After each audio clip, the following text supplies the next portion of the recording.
And then before that, I was with Lexus for about 13 years here in Kansas City. I opened up the new Lexus store up in Tiffany Springs as the general manager in 2003 or 4. So most times when I see somebody I recognize, it's because I was involved in the purchase of an automobile. But other than that, we do events with kids and grandkids, and soccer games, and that kind of stuff. And of course, I'm heavily involved in what my wife does as a volunteer with the Alzheimer's Association. So I'm not sure where our paths may have crossed, but if you think of it or I think of it, but we're glad to be here. Glad to be here.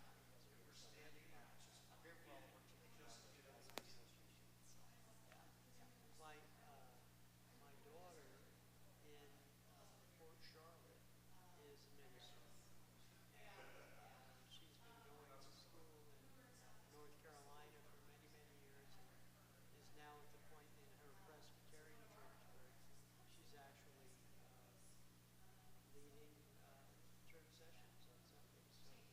So we understand the need for all that. It's good. Good stuff. All right. I was admiring your troop plaque. I happen to be an Eagle Scout. My son is an Eagle Scout, and actually I have two sons that are Eagle Scouts, and I have a grandson who's on his way to becoming an Eagle Scout. So we're big, big, big scouting people. That's for sure.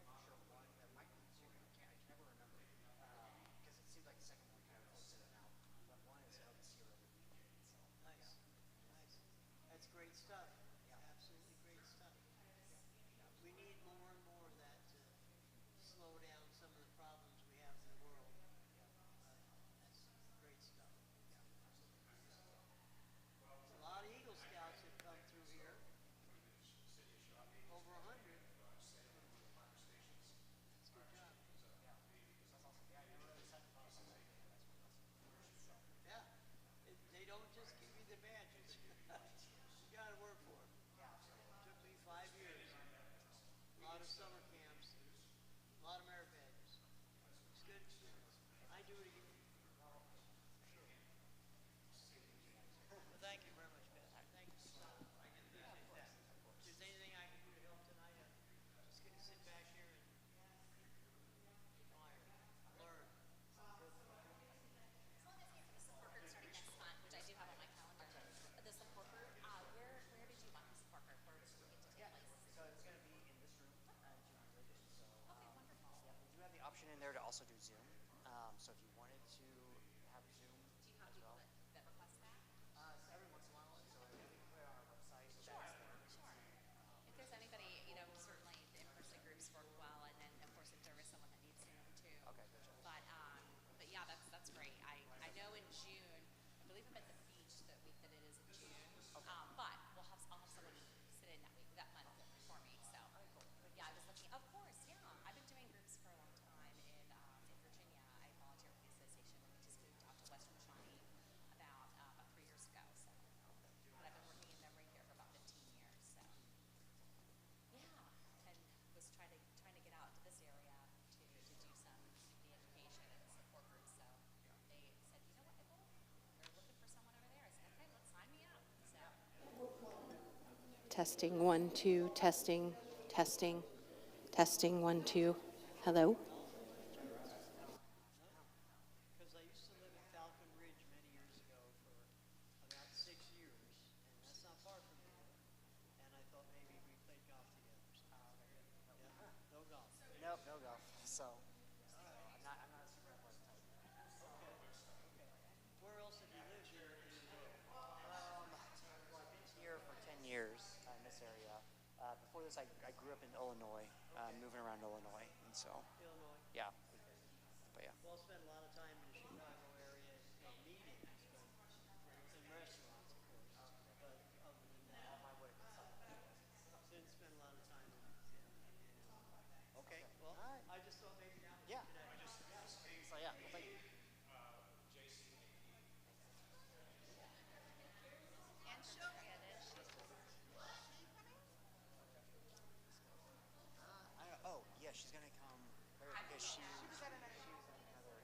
can't. Okay.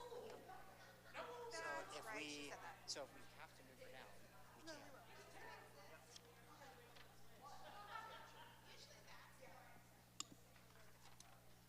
It was just really warm.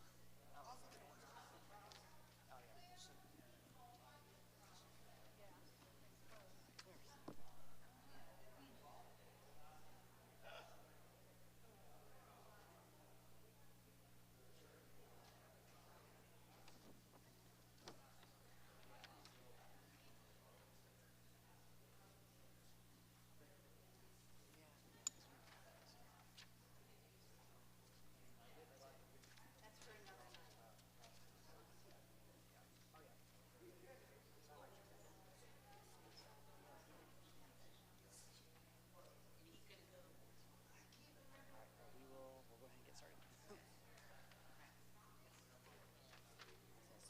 Oh, yeah, that's yes. That Elaine is using that for her slides. Let me actually.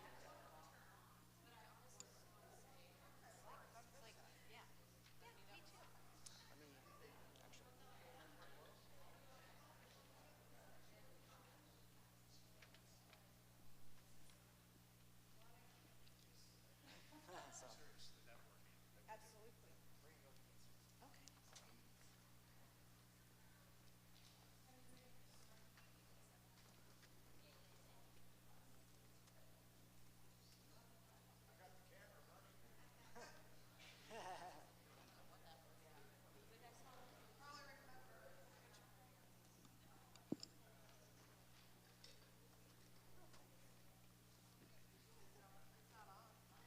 That's probably muted down Is it on there. now? Check. No.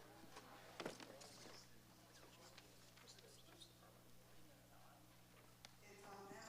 Oh, power of unmuted. Well, good evening. Paul and Judy, Sean and Todd, come forward. Come on. You're a family here. You guys can move forward if you want. I tried. I know. Sit in front of Doug and his mom. There you go. He's super tall. Can't see. Yeah, Doug's tall, so you don't want to be behind Doug. No, we don't have to sit by age. No. Nope. See, this is going to be a fun group. I think. Oh yeah, yeah, it'll be good.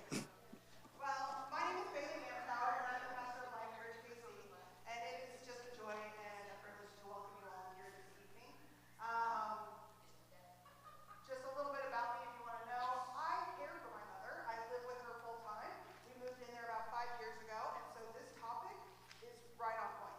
I always call myself a sandwich generation type of person, where I have a 16-year-old and I have a 75-year-old, right? And I consider my mom sometimes my teenager. I'm always like, oh, the teenagers are asleep still. Oh, the teenagers don't know what's for dinner. Oh, the teenagers can't put away the dishes. I just don't understand it. But at the same time, I love being able to care for her and being able to offer that support for her when she's had both knees replaced, her hip replaced, a variety of things that we always say, no surgeries this year. So fingers crossed. You just never know what's going to happen. So I'm excited to hear about the speakers and to hear about fall risk and assisted living and all those things that come with aging. Yeah. My name is Matt Osmond. I'm the pastor here at Monticello United Methodist Church. It's really a joy to welcome you tonight. We really wanted to do this event a little bit, as Bailey said, because we knew that this was an important topic, and this, especially in our community, in our area that we are surrounded by, this is something that is really needed and something that a lot of people are facing. And so we wanted to be able to open the discussion and look at and to be able to provide for you several experts in the field, and to be able to speak into what does this look like to start the conversation, to care for somebody who you love dearly. Suddenly you're finding yourself in this new relationship, in this new style of caregiving. And so we wanted to start that conversation. And our first speakers tonight, and actually, I'm going to pause. We should pray first. and then What, we're in a church and there's I two know. pastors with microphones? Yes. I know, I was like, oh. I was going to say the same thing. You Okay. Go for it. All right. Well, let's pray, and then we will dive right in. So, Heavenly Father, we thank you for this time that we get to gather here tonight. We thank you that we can come to the space and And on Sundays, we can worship you, and at any time we can worship you. But also we can have times like this where we can just start having deep conversations about real life and to have real talk about things that we are just facing in everyday life. So Lord, I pray that you just be in the conversation tonight, that you open all of our ears and our hearts to just be able to hear what you would have to say to us and what we can learn from you.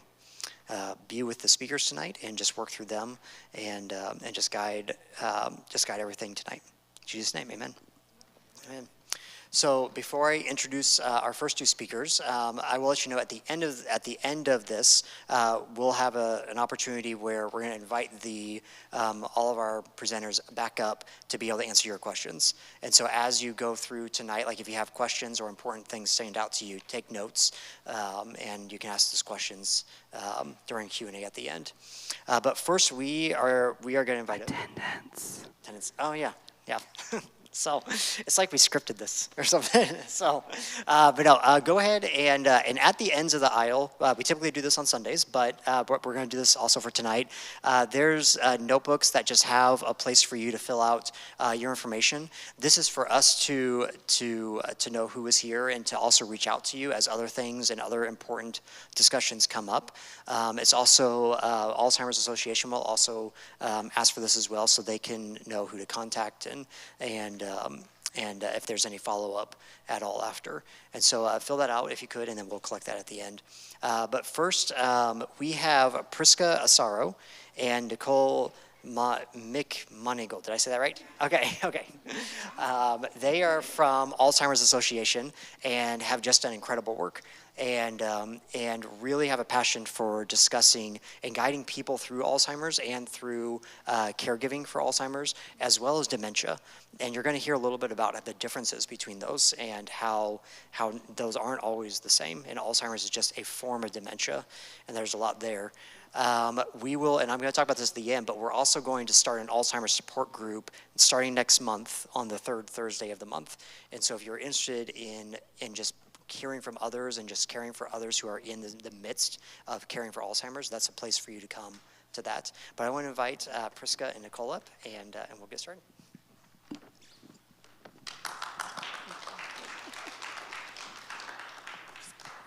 Thank you so much for having us here. I was pleased when Jackie and Matt reached out to me a few months back, I guess, interested in getting some information on Alzheimer's and, of course, starting a support group, and I was very excited. It's been a great connection, and thank you so much. So my name is Priska Asaro. I am the program director for the Heart of America chapter of the Alzheimer's Association, where we support 65 counties in Kansas and Missouri.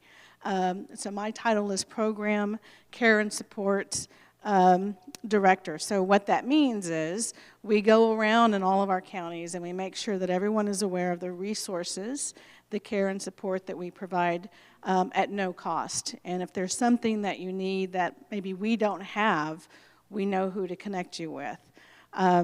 So just a little bit on the Alzheimer's Association, particularly in our area. So a lot of people hear about the Alzheimer's Walk. Well, that's our biggest fundraiser.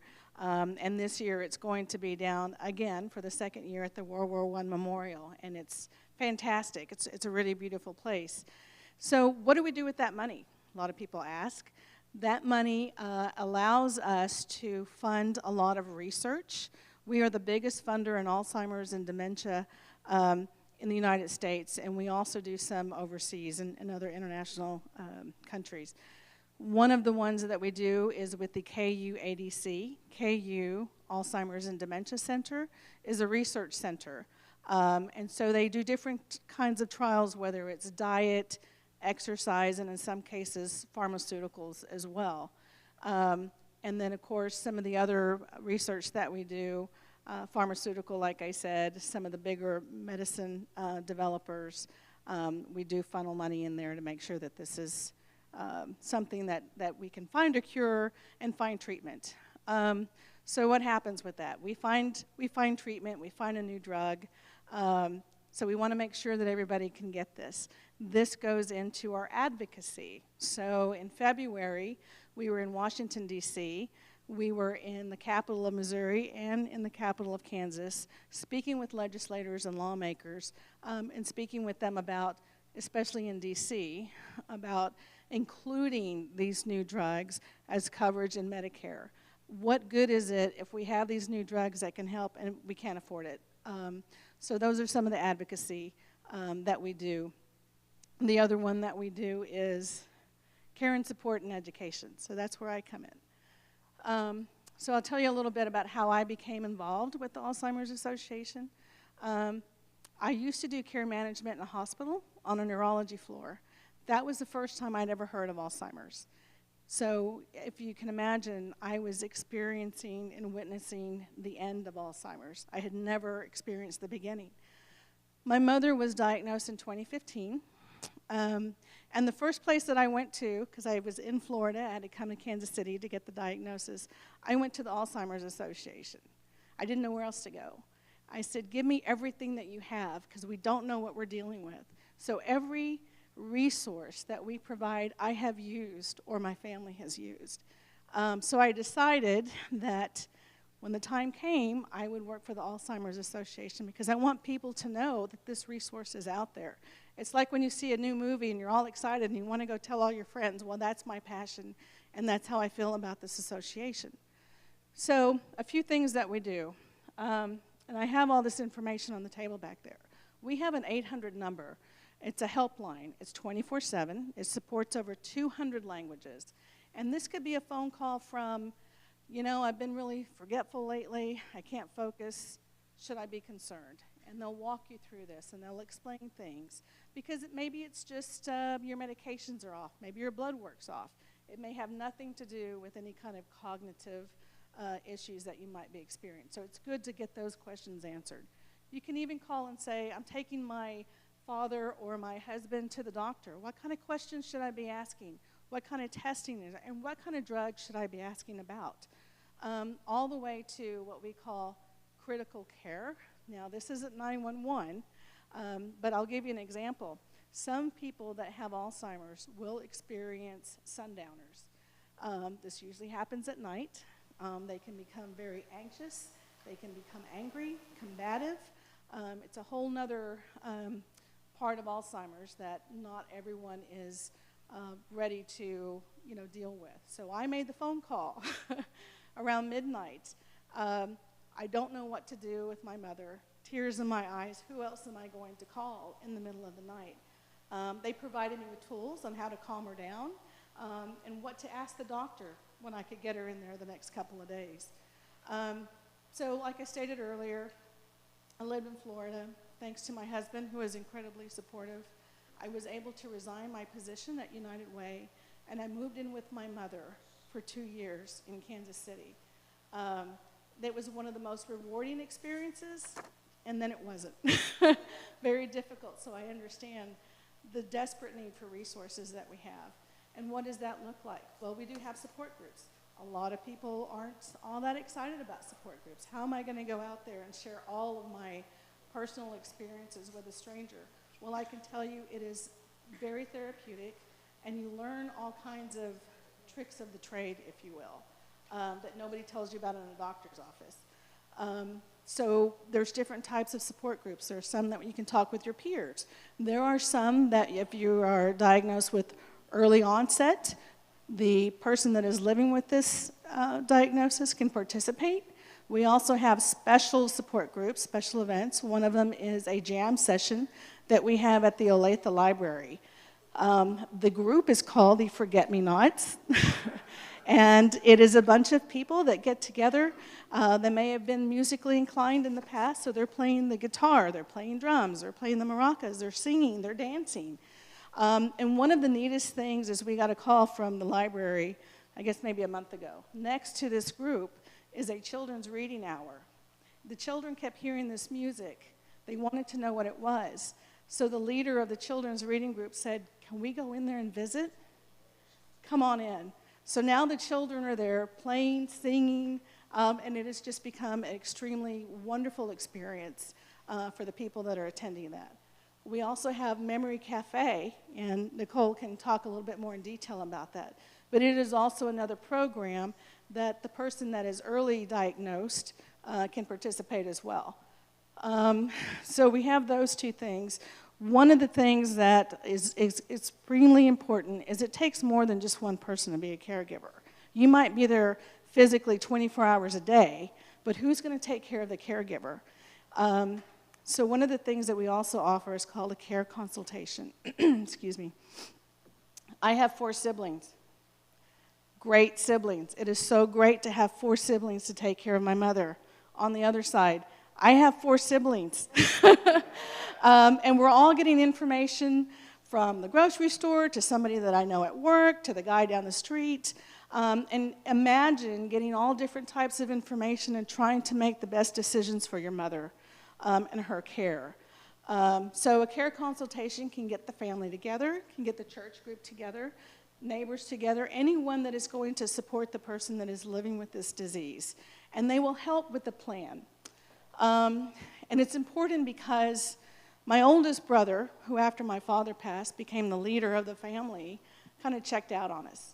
Everyone handles things differently. He couldn't stand to see Mom that way, which none of us could. So that kind of caused some bad feelings, right? So what they said was, not everyone is going to be a caregiver in the physical sense. He can take care of insurance. He can take care of finances. And thank goodness that he did that, because it allowed the other part of us to strictly take care of Mom and not have to worry about those things. So he was still contributing. Because I can tell you this is a multifaceted disease that touches everyone in every single way, including children. So I'll give you a quick story, and then because I could talk about this all night. So I'll give you a quick story. You talk about children. My granddaughter, Isabella, beautiful little girl, very smart. So we explained to Isabella, because my mother could not remember her name and was calling her my name. I said, you know, sometimes Grandma forgets things. So don't argue with her, because they would fight like 2 little girls. My mother had some doll furniture that even I played with as a child. Isabella wanted to play with the doll furniture, and my mother said no. So I told Isabella, when Grandma goes and takes a nap, I'll get the furniture for you. She goes, okay. Goes over and sits by Grandma's, rubbing her back, playing with their hair. And my mom's looking at her, and she goes, you look really tired. Now, she's 3. And my mother says, no, I'm not tired. She goes, yeah, you wanted to take a nap. She goes, no, I don't want to take a nap. She goes, oh, Grandma, we know you forget things. Come on. So, so she went, she took a nap, and I got the furniture down, and, it was a good day. So, so just to let you know, like I said, we have support groups. We have a website. I know websites can have so much information that sometimes it's a bit overwhelming, but there's good information. It talks about wandering. It talks about safety. It talks about how do I take the keys. That doesn't always have to be a battle. Just unplug the battery. They can go out there and start the car all they want. So you don't have that argument. You don't have that battle. So there's many, many other information on there that you can use. There is a community resource finder where you can put in your zip code, and it will pop every resource that's available in your area in your zip code. Now, we have 75 chapters across the U.S., so if you have a family member that maybe lives in Colorado, they can have access to the same services. New York, wherever they are, even Hawaii and Alaska. So thank you again for letting us be here, and I also have my cards on the back, so if you need to reach out or talk about anything else, you can ask my husband. I'm answering calls and doing everything that I can to make sure that everybody has the resources that they need. So thank you so much.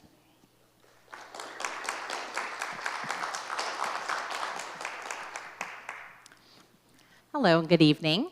My name is Nicole McMonigal. I am a certified dementia practitioner. I've been working in memory care for, over the past 15 years, but in healthcare for over 20 years, primarily in the field of aging. I do have a personal connection as well. My mother had MS for about half of her life, and towards the end of her disease process, her cognitive changes developed into dementia. and she lived the last few years with dementia, and we were able to keep her home comfortably until her passing, but a very personal connection indeed, because I too know what it's like to be that sandwich generation and caring for a mother who was always, I always considered her quite young, 54 when she passed. So definitely somebody who's in their 30s at the time, trying to navigate this and, you know, try to be married and care for your own household and care for your mother. So the association's also been something I've been a part of for quite some time. I moved here from the Washington, D.C. area about 3 years ago. My husband brought the Department of Agriculture, brought us all out here. So I was quite involved with the association with caregiver support groups and had the opportunity to become the facilitator of this support group that's going to be starting here next month. So I look forward to that. In addition, I also facilitate the Memory Cafe, which for those of you who aren't familiar with the Memory Cafe, it's a social engagement program for somebody living with a memory impairing disease in the earlier stages, mild cognitive impairment, early stage, and their care partner. So that care partner could be their spouse, could be a friend, and it could be a family member, or could just be a companion aid. And so really what we look to do is not so much talk about dementia and talk about the brain change, but really have a social engagement hour and a half where we're doing really fun things. So, but we're adapting it to where we are cognitively. So, you know, we're not calling them out saying that's the wrong answer. It's a lot of discussion. It's a lot of really fun things. It's themed every time. So we do that over in Overland Park if anyone's ever interested. And I do facilitate that. I love Memory Cafe. It's a lot of fun. So I really wanted to talk too about today a little bit about the 10 warning signs. And when I talk about some of these 10 warning signs, it's not necessarily just for Alzheimer's. It can be applicable to the other dementias as well. I think there's, gosh, every time I find out there's, over 100 different types of dementias now. When I first started in my career, I think somebody told me there was 35, and that quickly changed. And now there's over 50, well now over 100, and they're finding more and more subtypes. So this is pretty applicable to most dementias, but for the sake of it is the 10 warning signs of Alzheimer's. So I'll just briefly kind of go over what one of the warning signs could be and how that relates to what we typically find someone at that age, age-related. So the first one that comes to mind, and it's the first one that's the most common one, is memory loss that disrupts daily life. So one of the most common signs, and it usually happens quite early on, so forgetting important dates, repeatedly asking the same questions, relying on memory aids, and leaning on others for tasks that could normally be handled on their own. So what is someone with a typical age-related, maybe sometimes forgetting information, but they remember later? How often do you guys have that happen? You're trying to remember something, it's tip of the tongue, but later on in the shower, you're like, oh, that's what it was. But you're able to remember it later. The second one we look at is challenges in solving problems or planning. So for some people, they may experience a new difficulty in what's called executive functioning. That's that ability to go from A to B to C and so on, and being able to stop each step and go to the next step. So conversely, somebody who has a typical age-related change is making occasional errors, usually managing bills or household finances. So we make those occasional errors, we maybe realize them or not realize them, we fix it. But for somebody who's having brain change, it's something a little more pronounced. And that's often one of the most common things that they find. It's someone really made some changes with maybe taxes or keeping books. Bookkeeping can be very challenging. Third one is difficulty completing familiar tasks. So people living with dementia often find it hard to complete daily tasks that used to be managed with ease. So such as driving to a familiar place, right? Or writing a grocery list, or perhaps remembering how to play a favorite game. So an age-related change, typical, would be someone just needing help with a microwave or remote control. I know I need help with the remote control. Every remote control looks different, doesn't it? Yeah, that's a typical age. It's also, the remotes just get more and more complicated too. So, but what we're really concerned about is if there is familiar task, or maybe you're always driving, maybe you're driving from church all the time and you're getting lost. Oftentimes you'll see somebody who's Driving, if they drive the same way, but then that one time there's a detour sign because there's construction, well, they can't manage their way out of it, so. Confusion with time and place. So a person living with Alzheimer's or another dementia may lose track of dates, season, or the passage of time. So this may be trouble understanding that something is not currently happening, right? They're becoming confused or agitated on how they got there. What a scary place to be. This can become more dramatic or profound in the middle and later stages. And typically you tend to see that too later in the day as the time changes. A more typical age-related change would be someone getting confused about what day something is or an appointment scheduled, but they figure it out later, so as you can see. The fifth warning sign is trouble understanding visual images and spatial relationships. So some individuals with Alzheimer's and dementia may experience vision problems. I mean, the visual spatial is completely changing. Their peripheral vision is changing as well. This can lead to a difficulty in balance, trouble reading and problem solving, judging distances, and determining color and contrast. I always say, if you look at a painting, there's sometimes a painting of a bowl of fruit. For us, we know that that is a painting with a bowl of fruit on it. For someone who's having brain change, they might actually think is a bowl of fruit. Or a carpet in front of you that has those big patterns on it, big black patterns or so forth. It looks like holes in the ground for somebody who's experiencing brain change. So someone with typical age-related changes, maybe they're having some issues with cataracts, glaucoma, but not necessarily the other aspects that are involved too. Number 6 is new problems with words and speaking or writing. So individuals may have trouble joining a conversation, stopping in the middle of a conversation and forgetting what they're talking about, and continuously repeating themselves. They may also struggle with finding the right word or call things by the wrong name. Typically we see that they call that word salad and they're calling that thing. You know, every once in a while we tend to do that, don't we? But someone who's doing that on a regular basis. So a normal age-related change is occasionally having trouble finding the right word. It's that tip of the tongue trying to get that out.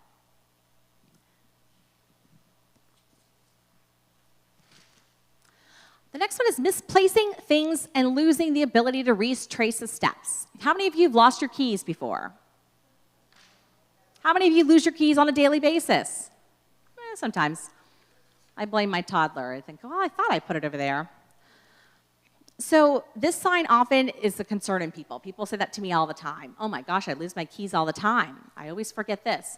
So I want to clarify this is not just about losing keys on occasion. This is misplacing things from time to time, but you are able to retrace your steps to find them most of the time, right? You're able to retrace, or later on, you know, your spouse or your loved one says, oh, they're right here, right where you put them, or right where we intended to put them. And that happens from occasion to occasion. But someone who's living with Alzheimer's or brain change may lose things and not be able to recall. They don't know where they put it in an unusual place. They put it in their shoes or the refrigerator. Yeah, the refrigerator. I think there's a children's book that talked about that. It says, Grandma put her underwear in the refrigerator, or so forth. It explains what Alzheimer's is for kids. But that's what's happening. So because of lack of executive functioning and awareness, the person grows very suspicious. So what do they say? Someone stole it, right?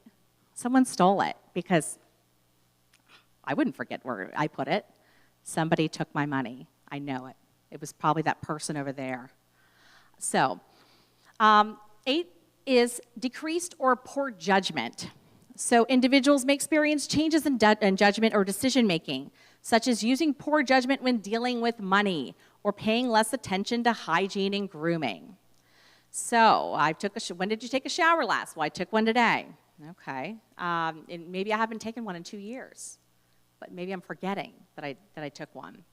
Or I just don't want to admit to somebody that I don't know what that means anymore. I don't know the steps needed to take the shower. Making poor decisions with money is too. I see that quite a bit over my time. I've had people making checks out to complete strangers because they told them they needed trees taken out of their front yard. So guess what? $50,000 a pop because they needed those trees taken out. Next thing they know, $900,000 gone, and nobody knows. And because it just seems legit. Someone came up to them, and so they're being taken advantage of oftentimes. This can be especially common in with somebody that lives alone. Very predatory people out there these days. So making a bad decision every once in a while, forgetting to do an oil change, it's really more of a typical age-related change. But when we're talking about this, we're talking about some really bigger things here. Okay, and the ninth one, withdrawal from work or social activities. So as we age, it's normal to feel uninterested in all these family and social engagement, right? There's so many things going on. Everyone's got a birthday party and a baby sprinkle and all these different things going on, family reunions, socials, get-togethers, book clubs, and so forth. But someone who's experienced dementia-related changes may start to lose their ability to hold or follow conversations. So as a result, they withdraw. And oftentimes what's happening is they don't want you to know that there's changes going on cognitively if they are still self-aware about it. Or they may lose the confidence to engage. I don't want to say something wrong because if you hear me say the wrong thing, you're going to think differently of me and you're not going to want me to participate anymore. Or you may tell somebody, and I don't want that. And the last one is changes in mood and personality. So people living with Alzheimer's or dementia, they may become confused, suspicious, depressed, or anxious, or fearful, or all the above. They might easily get upset at home or when they're in their comfort zone or out of their comfort zone. So as we age, it's normal to develop very specific ways of doing things and getting irritable when the routine's off, right? You've got your set ways. We like it that set way, and someone tries to, throw a wrench in it. It gets us a little frazzled. So someone with Alzheimer's dementia may become fearful, angry, or easily frustrated. It's just something that should be addressed. So when you think about some of these 10 warning signs, what do we do with that information? Well, if you're concerned with it or if you're concerned about a loved one who does you're noticing quite a few of these changes, my recommendation is to, if it's yourself and you're a little bit worried, confide into somebody and get someone you trust. And then really make an appointment with your doctor. So oftentimes what we can find is the doctors they're going to be eliminating everything else out and trying to figure out what's going on. Maybe some of the cognitive changes that you're experiencing, your loved one's experiencing, is something due to underlying medical conditions. Maybe your electrolyte balances are off. You've got hypertension. There's something else going on. It's not all necessarily dementia, but they're trying to rule out everything. So oftentimes when people are a little bit anxious or afraid that, gosh, they're talking about things that I'm experiencing, really confide in someone that you trust. And then my recommendation is go either to talk to somebody at the association on doctors that you can talk to, or if you feel comfortable talking to your doctor, make an appointment, get that physical, and just confide in them and say, I'm just a little bit concerned, and they can kind of rule things out there and take it through the next step. But one of the biggest parts of this is no one wants to go through this alone, and we don't want anyone to go through this alone. So just know that there are support groups out there, there's support systems out there that can help you go through this every step of the way. Thank you so much.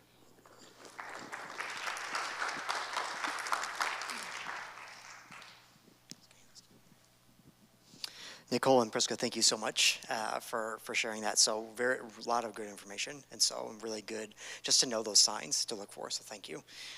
Next, we really wanted for somebody to share what was their experience like as a survivor of Alzheimer's, of caring for somebody who they loved with Alzheimer's, and so we wanted to invite Jackie Hauschup, and Jackie and I feel like we've become good friends. So I feel like we have over this year, and really appreciate you and just the ministry that Jackie does, and she's going to just share her testimony, her story with you. So would you welcome Jackie?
except that with a young child, they can continue to learn. And those with Alzheimer's, their learning process is stopped. It goes backwards.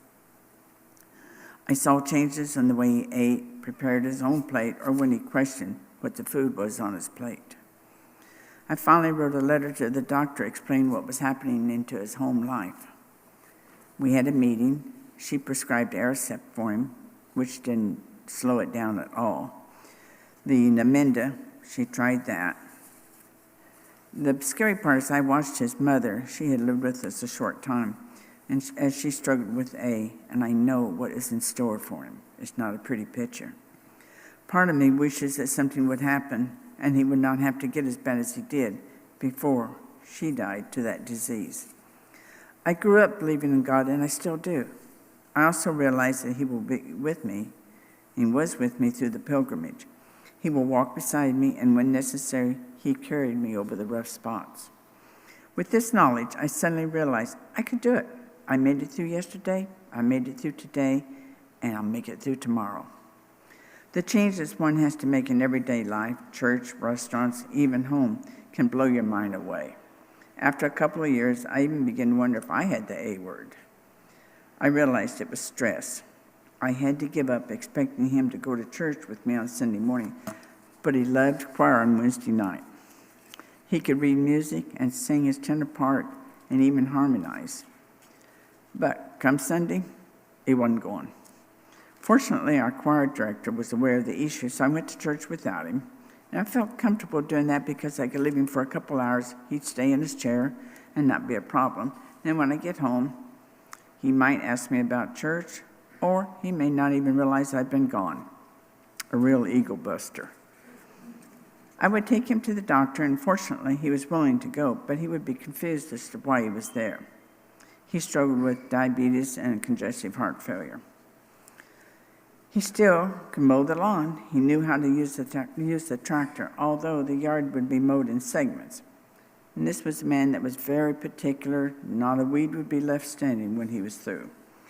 Now he just mows. I worried about him, but as long as I could see him while I used a weed eater, I was comfortable. Until one day I did not hear the lawnmower, could not see it. Well, nuts. So I walked around the yard looking for him and thinking, how do I call in the silver hair alert? I can just see it. The policeman comes out. What's he look like, ma'am? Well, he has silver hair and is a big dude. And when did you last see him, and what was he driving? He was driving a Kubota tractor. It was orange. And the last I saw him, he was in the yard mowing. Not a good scenario. Well, as luck would have it, I happened to look down the road, and here he comes walking up the road. He informs me that the tractor is stuck, and it's up to me to take the truck and pull him out. Not a good scenario. I don't pull cars out of ditches, let alone trucks or tractors. Then, so luckily our neighbor saw him and pulled him out, and it was a thank you God moment. We parked the tractor, went into the house, and called it a day. Through all of this, he was dealing with ulcers on his legs. And so I told him, I said, you know, that nurse comes out to check these weekly, and maybe by you mowing is making it worse, so maybe you better quit mowing. I didn't want him on that tractor again. He was good with it. It's called therapeutic lying. You'll learn that if you go to a support group. And I mowed the yard, but I kept the tractor key hidden, just in case. He had a thing with keys and had to carry the truck and car keys in his pocket when he was up during the day. After going out and seeing the back hatch on the car open, I realized I was playing with fire. He could get in the truck and be gone. I had his license number of the truck, make and model on the board in the kitchen, but then realized the liabilities of him getting in the truck and possibly having an accident. So I went to our car dealer the next day, explained my problem, and asked for a blank key fob. They cheerfully gave it to me. I took it home, and when he wasn't looking, at night, took the truck key fob off and put the fake one on, gave it back to him, and told him he had a new key fob. He was cool with that. There again, therapeutic lying. It comes in handy. He was content with just that. It was about this time I encountered Jean, a choir lady in our church, who was wearing an Alzheimer's support shirt. I approached her and asked her what her connection was to Alzheimer's. Still not comfortable sharing the information about the A disease. She told me that she had received a shirt for taking in the Alzheimer's walk. She then told me how she had lost her husband to the A word and how her support group had helped her get through it. She suggested that I consider getting involved in a support group. Thank you, I'm doing fine. I don't need them. She just smiled and invited me to a lunch group that she attends every month. They were the results of a Alzheimer's support group, and then they had branched off and they ate lunch once a month and got together. So we went the next month, and they were all either caregivers for a family member that had the A word or widows. We went that. I was blown away. I skipped a line. I was blown away by their acceptance, talk, humor, and the way they listened. She and I went every month. I gave up and found a support group near 95th and Flom. I went to the next meeting and was surprised when someone walked up to me and called me by name. Well, this is not good because I thought I remembered who I was. Bill was a former church member and a friend whose wife was suffering from the A word, and he was a part of that group. After a meet and greet, we all sat down at the table and taking turns, each one talked about what they had encountered, what they were facing, questions they might have had. And the others were good. Nobody interrupted. They just kind of listened and offered suggestions. When it came around to me, I was in panic mode. What have I gotten into? What does my future hold? I just looked at them and said, I'm going to get in my car, turn off OnStar, and head west. It got real quiet. Then I smiled. They all laughed in relief. I think they thought I was serious. Ha! I was. Some of these people had loved ones that ate everything in the fridge until they put a lock on the door. Others had to put alarms on the outside doors so that they wouldn't walk out and lose them. Through all this talk, they maintained a sense of camaraderie that was awesome. We became family. I left feeling terrified and enlightened. I was not alone, and I could share. They understood. I continued going monthly. I don't believe I missed a meeting. I needed them. Actually, one time I went on the wrong week, and the minister came out and he says, they meet next week. Now, I thought, I'm in an Alzheimer's support group, and I lost this. I'm going under. Our leader, Courtney, was incredible. She offered advice to us without being pushy. She listened. If she did not know an answer, she promised she would get back. At this point, my husband was struggling with everyday life, or was it me? He had quit taking showers, was not aware of his lack of hygiene. He just moved from his bed to the breakfast table to the TV, watched TV through closed eyes, back out for lunch, back to his chair, and that was the routine for the day until nighttime. He could take his own insulin shots after I loaded the syringe, so we were doing okay there, unless, as I discovered, he was eating when I was gone during the day.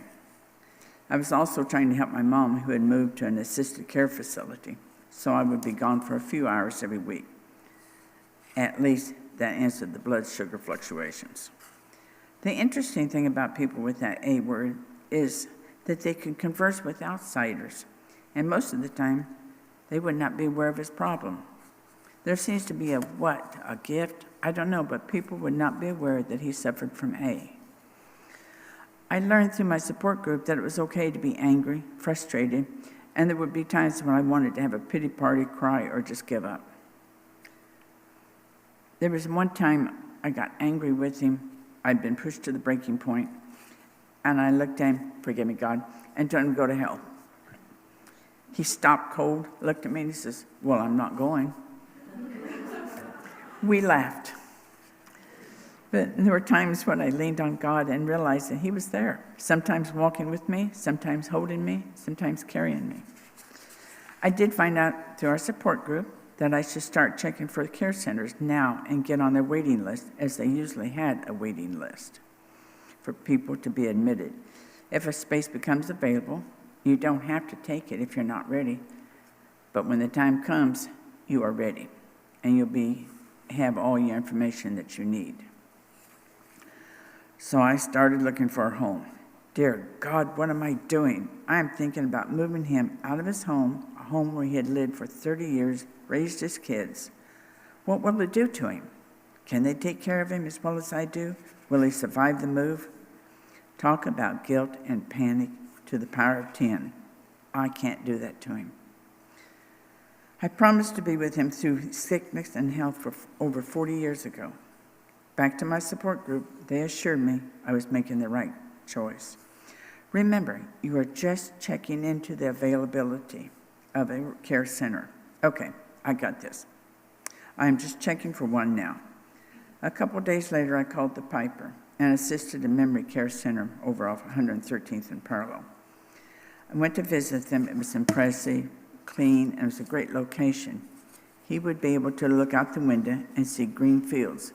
For a man that loved the country, was a big old farm boy, this would be good. The residents there seemed contented and happy. Lowell would be one of 5 or 6 residents. Now what? They have it available now, no waiting list. Do I do it now or drag my feet and wait a bit longer? Then I realized if he went now, he would be able to, while he could still converse, while he could still walk, he would be able to become familiar with other people, talk to other people, and get the routine down pat before it became even more difficult. So the next step would be they would come out to interview him to make sure he could live there and that they would be able to care for him. They came out to visit, asked the usual questions, to which he replied in his typical manner. He also told them he had just done all the yard work and was resting today. Really? I have learned not to argue with him, just let him believe that he had done something. Amazing, the work that can be done in their minds. Guess he doesn't get bored sitting there all day. He's working. A few days later, they called and said they were comfortable with him coming and becoming a resident. My next big hurdle, how do I convince him he wants to do this without starting a major war? Very independent man, to some degree. The day came for the move. My nerves were raw. I felt guilty and a bit relieved, and guilty for being relieved. We got there, and as we were getting out of the car, he turned to me and said,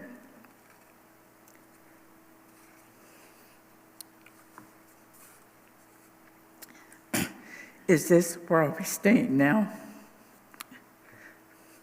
Where did that come from? I don't remember. I don't remember my response now. We went in, they led him over to an easy chair so they could watch TV. I rushed home to get everything ready for the movers. They were due in 3 hours.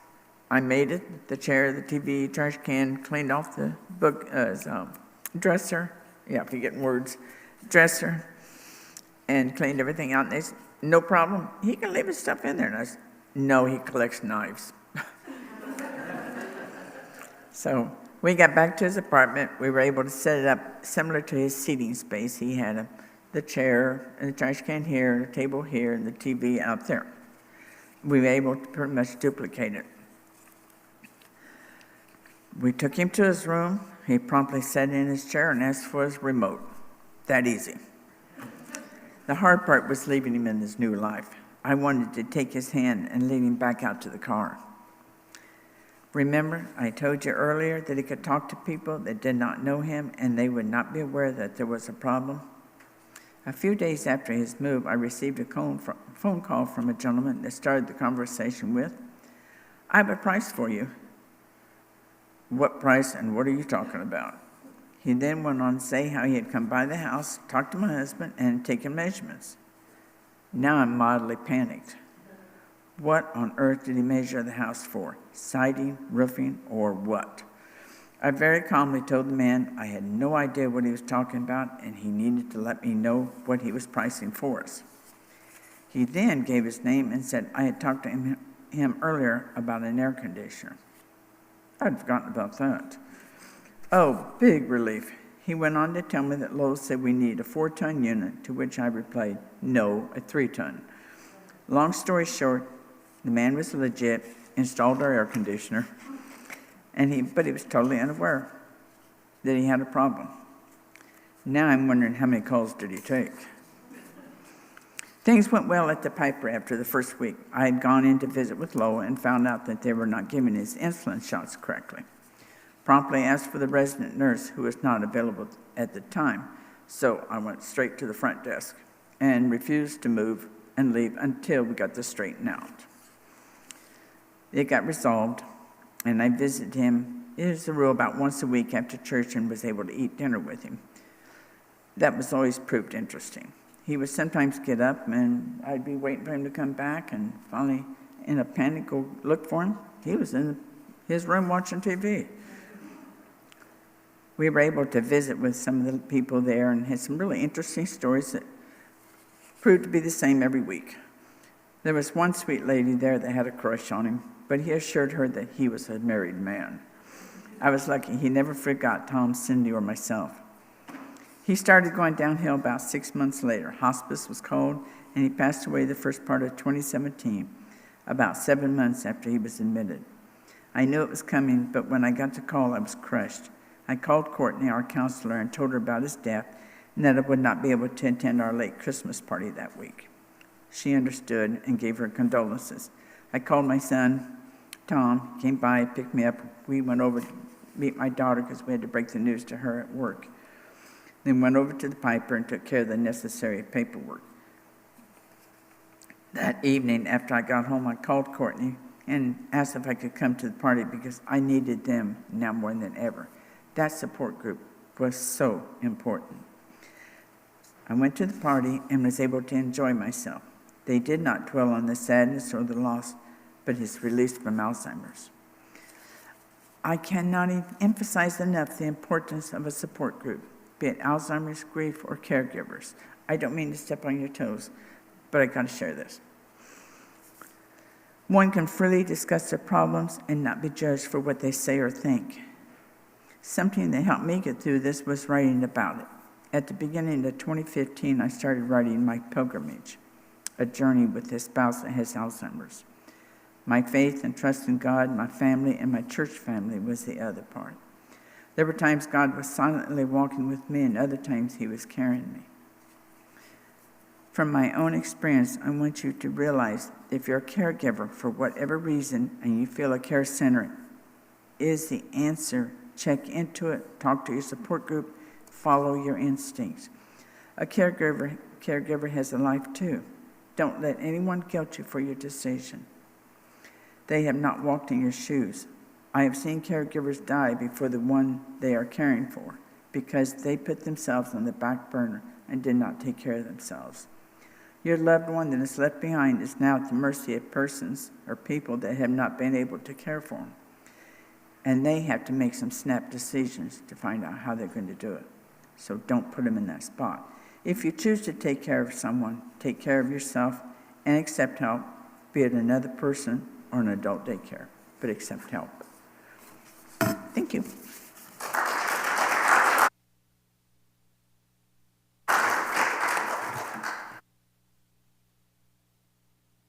Thank you. Wow. It's okay. Thank you, Jackie. I feel like I just learned so much more about you and have a gazillion more questions as a pastor. We're going to go have lunch. Is she here? I was like, I think she's back there. Oh, okay. So our next speaker is Pascal Bullard. Is that, yes? Excellent. So Matt actually sat next to her at a lunch that Ken invited us to for clergy and other people in the city of Shawnee. And so we heard about this fall program, or this fall and safe, well, what is it called? Fall and Fire. So it's a safe senior program that's free for people who live in Shawnee. And it's one of those things where you realize about your home, what is it? There are things that happen all the time. Now, I had spoken earlier that my mom, we all live together, right? My family and my mom there too. And people are amazed because before I was a pastor, I was a designer, and how many grab bars are now actually don't look like grab bars in the hospital, but grab bars that look like something a whole lot nicer. And but people are always amazed that they're like, oh, you have 2 handrails on either side of the stairwells.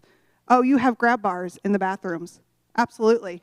And it's, yeah. And you can always, we go into people's homes, and you could tell the wall, like where they grab, because it would always be darker. And it helps to get them up the stairs or something.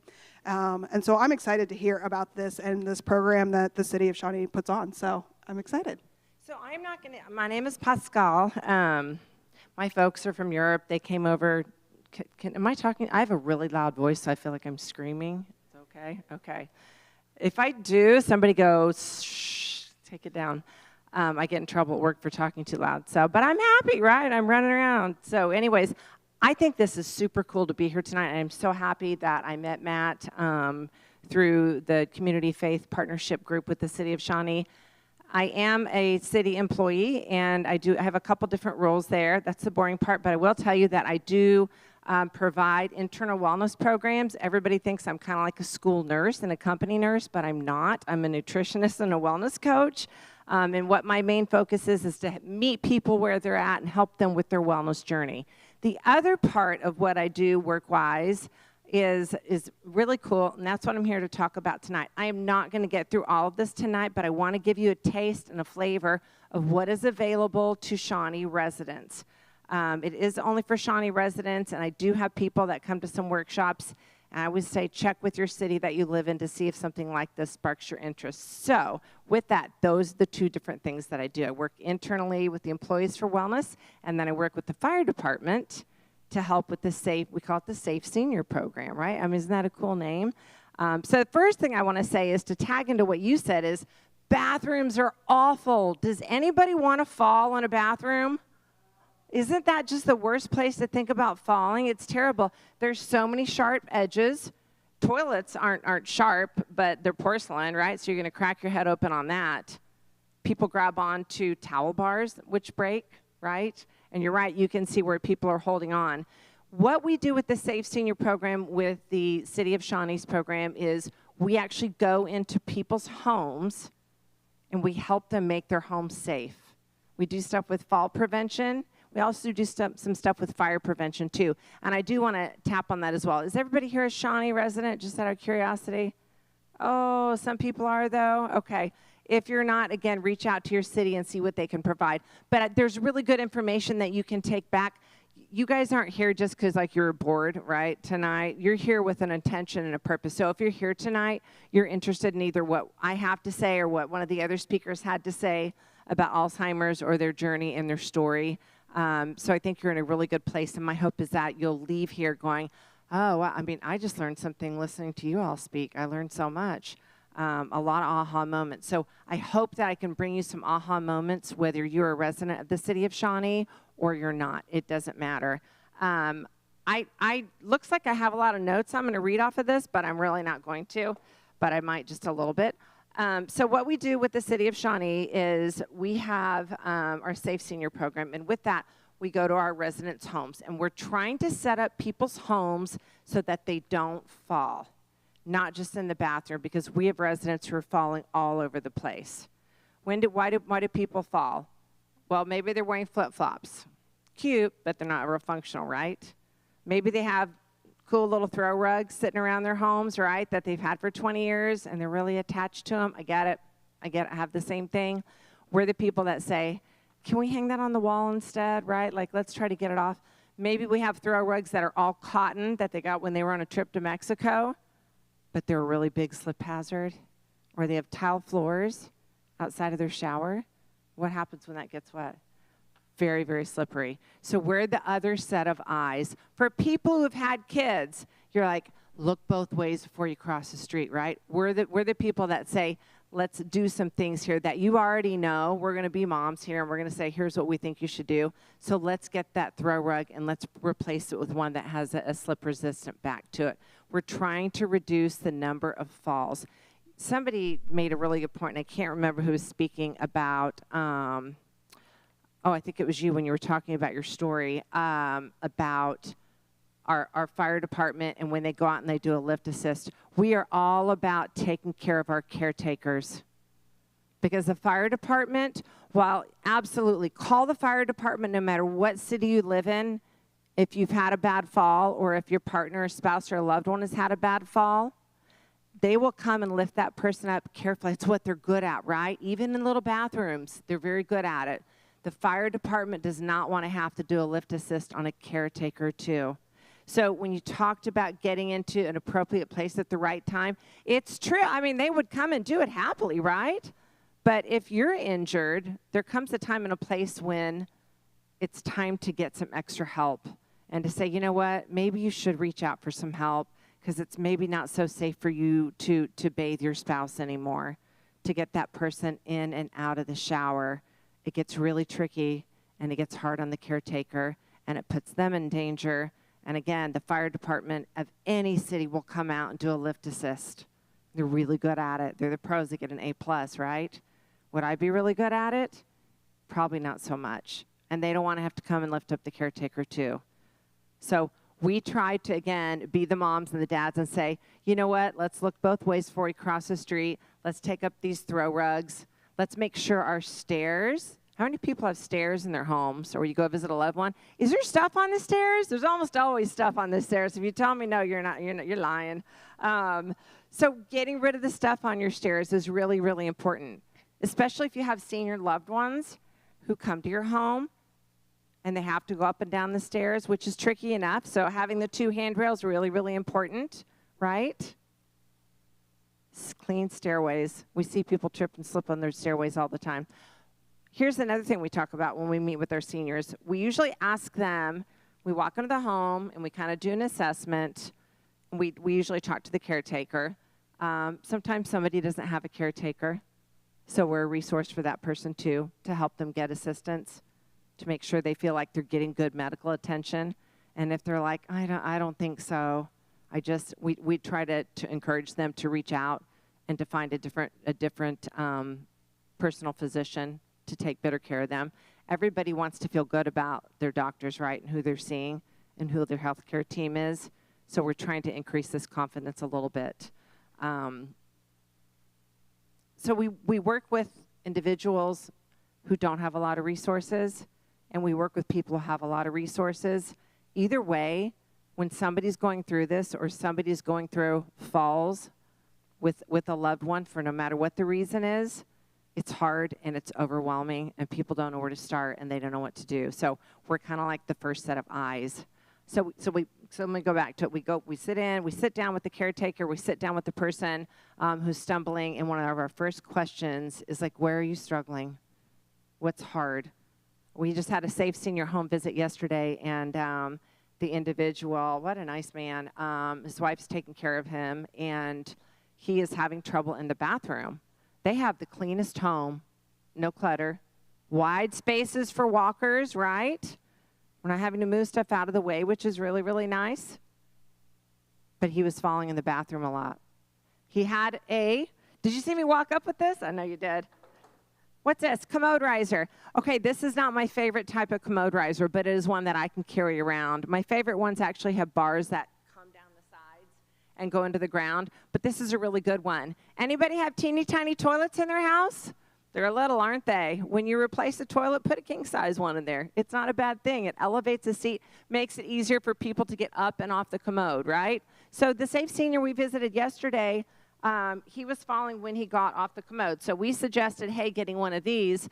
They didn't even know this existed, which why would you, right? It can be overwhelming when this starts happening, when people start falling. So our first set of eyes is, where are you struggling? Let's talk about that. Let's go look at that. The other place that this individual was struggling was his walker doesn't fit into the door going into the bathroom, right? It's so hard. So we encouraged them to maybe look at getting a walker just to get in and out of the bathroom that was a little bit smaller. I mean, it only needed about an inch. And then we talked about grab bars and all these different grab bars. And you're right. Okay, so here's something about grab bars. They're not your same old grab bar they used to be, right? They're really not. They have really cool ones that have like grip tape on them. A lot of them have automatic LED lights on them that when you walk by it, it just automatically lights up, right? How cool is that?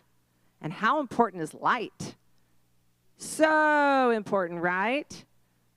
So as we talk to our seniors about where they're struggling, sometimes there's just not enough lights in the house. Or there's a light switch at the top of the stairs, but not at the bottom of the stairs. And there's ways around that right now, too, like with automatic stair lights that people can have installed. So let me get back to the gentleman that we worked with yesterday. It was a really tight fit. He couldn't get his walker in the bathroom. So, has anybody seen one of these? This is the coolest thing in the whole entire world. As a city, we apply for grants through Home Depot, Walmart, Lowe's, and we usually receive grants, the fire department does, to fund our Safe Senior program. And with that, we're able to buy smoke alarms. We'll talk about fire prevention in a minute. We're able to buy a bunch of these portable grab bars that I put together myself. Yes, thank you very much. We're able to buy mattress grab bars. Anybody know what a mattress grab bar is?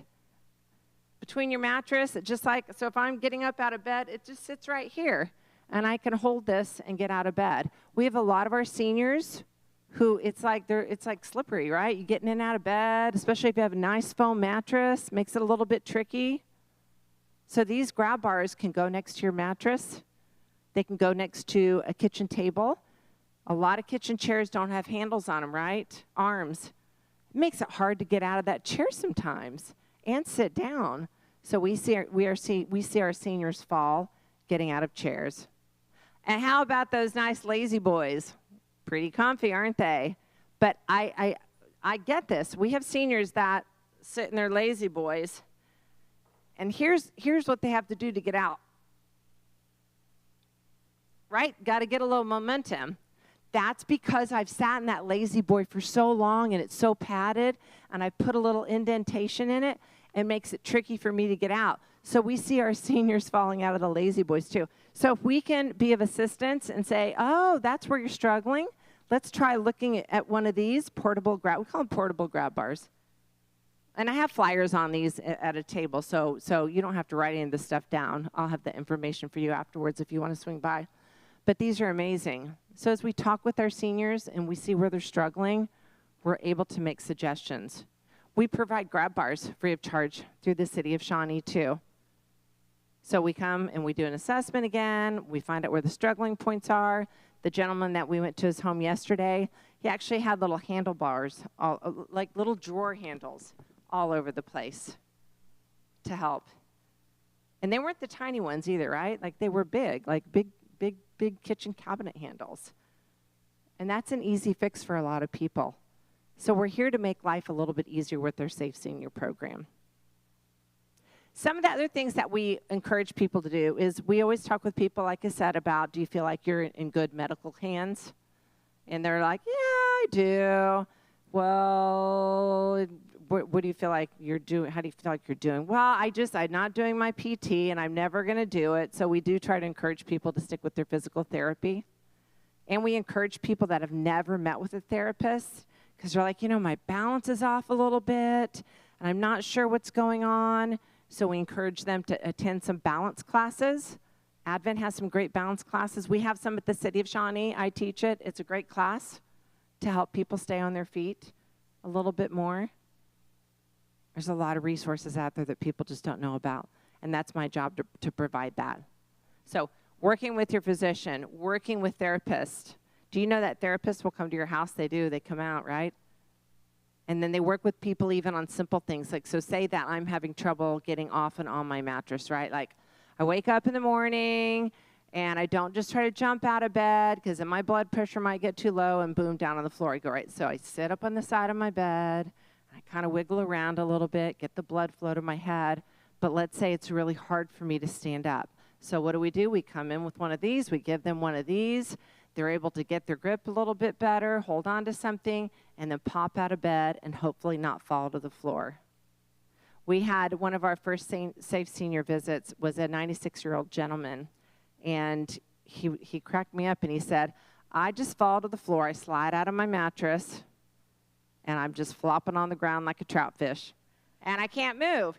And if they don't have a LifeScan button on them, or if they don't have their phone on them, our seniors will spend 6 hours, sometimes overnight, just dragging themselves to a phone where they can call for help. So we're here to help keep our seniors on our feet. Does anybody here like statistics and numbers? Yeah, sometimes a lot of people do. I'm not a stats person, but I will tell you that.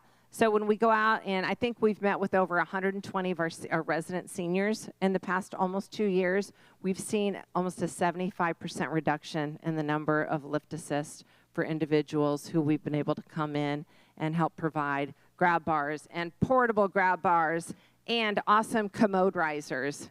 So it's been a real successful program. So with the city of Shawnee, again, we don't cover everything, but we're just enough. We're that other set of eyes. We're the mom and the dad that say, look twice before you cross the street. Let's get that throw rug up off the floor. If you're cooking on the stove, let's talk fire prevention. Hey, what's the easiest way to put out a grease fire? I'm just cooking some sausage for breakfast. Anybody know? Baking soda. Not a bad answer. Let me give you this scenario. I know, I did that once too, but I'm not trying to cut you down here, but I want to say, okay, so anybody seen a grease fire and how fast it spreads, right? Oh, baking soda. Where did I put the baking soda? Where do I keep the baking soda? Honey, do we have any baking soda? Like, right, it's too, you don't know where it is. It's in the fridge, it's in a little container, the box isn't open. You can smother it with baking soda, you can smother it with flour. But the best thing to do when we work with our seniors on this is like every time you cook on the stove, you just have that lid, that pan lid sitting right there. And that pan, the handle's turned in, right? Who loves their robe? I love my robe. You know what I'm talking about? Your favorite robe that you like to put on right when you get home from wherever you are and first thing in the morning. Usually it has really drapey sleeves, right? Well, guess what can catch on a pan arm pretty fast? Yeah. So we see people catch themselves on fire because they're at the stove, or they dump a big pot of boiling water on them, and now we're dealing with the burn. So again, we come in, we're the eyes. We try to say, did you think about this? Did you think about that? What's the life of a smoke alarm? Anybody know? Does depend. Most of them these days run for about 10 years. And so we have a lot of homeowners that have been in their homes for 30 and 40 years, which is great, right? But they're like, every year I call my kids and they come and they put in a new battery and we test it and beep, it's working, right?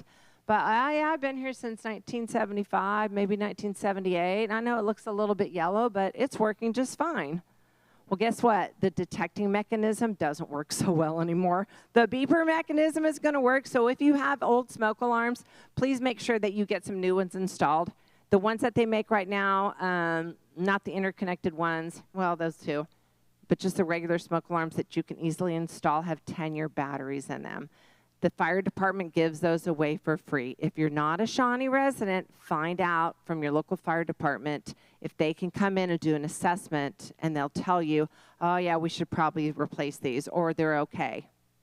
And does the fire department want me on a ladder if I have a vaulted ceiling, even if I don't have a vaulted ceiling? Probably not, because what do they not want to do? Come do a lift assist on me too, right? So anyways, call your fire department if you do want to get the batteries changed. If you have some new smoke alarms and you'd like for them to be installed, most fire departments will be happy to come out and do that. And the city of Shawnee will actually do an assessment and say, we have some fire alarms for you. And they're really happy to do that. So with our Safe Senior program, we do a lot with fall prevention, but we're also here to provide fire prevention as well, because you don't know what you don't know, right? So I want to be respectful of everybody's time. I have no idea what time it is. I can talk for like 5 hours to any audience. Oh, there it is. Thank you. Yeah, I figured that too. So I will have a little booth set up in the community room back there. And if you are a Shawnee resident, I'll have a place for you to sign up for a Safe Senior home visit if you want to. I just have one question. How many people here feel like they know a little bit more about fire prevention and fall prevention than you did when you walked in here today? Pretty good stuff, isn't it? Thank you. Thank you to the city of Shawnee, and thanks for having me here today. Thank you so much. I kind of just want to take this. Yeah, I know, right? That is like the coolest thing, that portable. Some of you are like, oh, you know, I'm not that far into my 40s, and I'm like, oh, that would help me. Oh, a little store. I have never heard of it. Nope, nope. Our next presenter is Elaine. Schleck. Yeah, I don't ever say your last name. I'm just like Cher. There's no one's last name I can say correctly. Yeah. It's like Schulk. I don't say it right. It's fine. She is the VP of Business Development and Sales for Ascension Living, which is an assisted living place. And so she's going to give a little bit of her own testimony as well as why senior living chose me. Oh, I like it. Thanks. All right, so it's Shelk, like a shell with a K. It looks like Shielk. People say Schleek, whatever, but my mother-in-law is here, and so God love her. She's had that name longer than I have, so we're going to say it right. But I also go by Elaine, hey you, Mom, all kinds of things. So, but I wanted to share with you a little bit tonight, and I'm here, yes, I am a vice president of business development and sales for really a large Catholic senior living company. We have communities in, I knew this would happen, 13 states, including the District of Columbia. So I oversee 39 different communities that range from all different service levels, from independent living to assisted living, memory support, skilled nursing, short-term rehab. So the perspective, though, that got me here and why I titled the little presentation, yes, I came with a presentation, How Senior Living Chose Me, is really the impact of dementia. And I appreciate everything that the speakers have said before me. The beautiful thing about going last is you get to incorporate some of the things that you learned from other people, and you'll see how God wove this together beforehand. So a little bit about me. My first career was actually in youth ministry. Pastor Matt's wife, Ashley, was one of my first youth group kids, which tells you how long ago that was, because she told me how old she was last Sunday, and I refuse to acknowledge that because that means I'm that much older than her. My second career, because naturally you move from youth ministry into real estate. My tagline there was, if I can sell Jesus to teenagers, I can surely sell your house. I cut my teeth in new construction, and then I led offices in Shawnee and Topeka. But my final part of my real estate career was building a team that specialized in senior downsizing moves. And that's where I really found my love of working with seniors. I helped people who were moving into communities list and sell their house. My third career then is in senior living, and I first started as a sales director in a local community in Kansas City, and then was tapped to become a regional director at the company that I'm presently in, and then moved into various vice president roles there. So grew in the senior living sector, but really out of the experiences that I have, and then my personal story. Seth Rogen, who is an actor and a staunch advocate for Alzheimer's research, I think says it best. I think until you see it, Alzheimer's, firsthand, it's kind of hard to conceive how brutal it is. And I really appreciate Jackie sharing her story, because that personal story, like, until you see it, you don't know how brutal it is and how far-reaching. You all spoke about how it impacts everyone. So I do have a lot of visual pictures to kind of go through what it looks like and the impact of what you see. So this is my story. Meet my parents, Karen and Ed. This is a great picture of them at the Kaufman Center for Performing Arts. My sister named seats in their honor, and this was probably shortly, I'm going to say shortly before, probably actually after, because Mom's hair is short. That's a key sign that Mom was already diagnosed, because she always had long hair and a perm, which tells you what era she grew up in. So that stopped when she was diagnosed. Their nicknames, which they had many, my dad was 6'5", 285 at his biggest, so Big Ed was often a part of his name. But the one that stuck for both of them towards their later years was Special Ed and Special K. So that was kind of their nicknames. They had a great sense of humor, both of them, and loved each other deeply. So they had a plan, and this is what I think is key.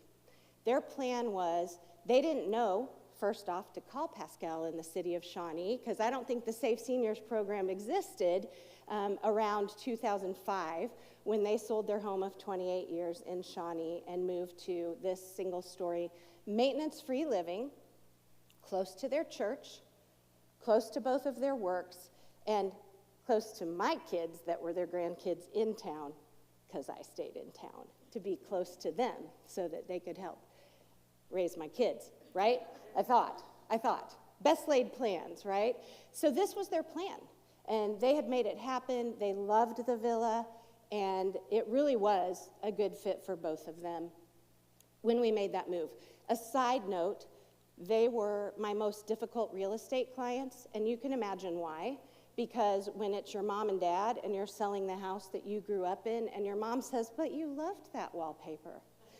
When I was 13 and we re-wallpapered the room, I loved this wallpaper, but it's not going to sell your house today. So we're going to take it down and move it. So all of the things that we put into our homes that we love can go by the wayside when you're the realtor in charge. So moved through that, made that decision. And then really what happened is about a year after they moved into that house, at 62, my mom was diagnosed with early onset Alzheimer's disease. I use Alzheimer's very broadly because, as was well pointed out, her disease looked nothing like a lot of the other Alzheimer's, and still I would say it was one of those 100 forms of dementia that are out there that just took her piece by piece. Some of the clues, though, that led us to seek help with her were also touched on. My mom was my best friend, so I would call her regularly. We'd chat about things, plan play dates with my two older kids, and I'd get on a call with her, and we'd maybe talk about something, and then she'd ask the same question that she had asked earlier in the call, and I'm like, well, Mom, we just talked about that. Okay, let's talk about it again. And then I got a call from her. She was a school nurse for over 30 years, retired from one district, moved into the Olathe School District, and actually opened several high schools because she was good at opening all of the paperwork, making sure it was set up functional for them to have a good school year. But she had the opportunity to move into a job share with someone at an elementary school, and we had known the person she was working with for a number of years. Great chance for her to kind of ease back into retirement. Her work partner called me out of the blue one day and said, I just think something's not right. Like, there's things missing in the files on the kids, and the days your mom works, something's not not right. There's just stuff that's being missed. And to be honest with you, I was angry. Like, how could you say this about my mom? My mom was one of the most intelligent people that I knew. She had gone back and gotten her master's degree in counseling. She learned Montessori teaching because she wanted us to be smart. I mean, like, she just was super bright and intelligent and articulate. And I'm thinking, there's no way. She's 62. There's no way. And then she had two best friends, and they went out to meet each other for lunch, which they often did for their girl time. And this day, she didn't get to where they were, and my mom and dad were not great at using cell phones, like some other people I know, maybe in this room. And so she didn't she didn't pick up a phone and call and go, I'm lost, or plug in they didn't have smartphones, it was probably a flip phone, best case scenario, right? And so she's not where she's supposed to be, and my dad, one of her friends, ends up calling in from the restaurant, like, is she coming? Is Karen coming? Well, then my dad's freaking out. Where is she? We don't know. That was a huge, oh my gosh, what do we do? And those lies that you talked about, right? My dad just sold her car because, you don't need a car anymore. So then he didn't have to tell her, you don't get the keys to the car anymore. He just was like, I'll drive you wherever you need to go, right? And then she left her purse or her wallet somewhere more than once. And it was the whole idea of, I don't even know where I left it. No clue, no being able to backpedal and trace your steps. So those were really the big clues where we started to put together the pieces and go, yeah, something's not right. Here's the impact. My kids were about 7, 4, and 2 when she was diagnosed.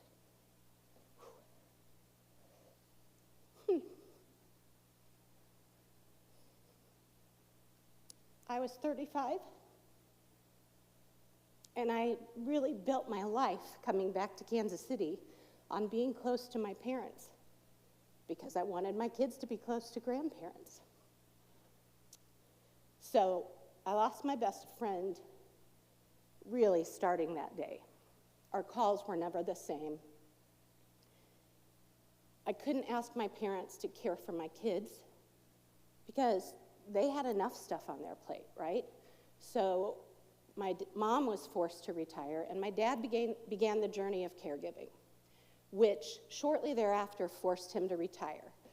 And a big part of why I love what I do in senior living is because while I care very deeply for the people who are impacted directly by dementia and Alzheimer's, I have a passion for the people who provide care for them because the risk is so great, and I appreciate that it's been spoken about so much here. And it doesn't matter if you're a spouse or if you're a child, an adult child, a grandchild, you are carrying a weight that is invisible often to the world.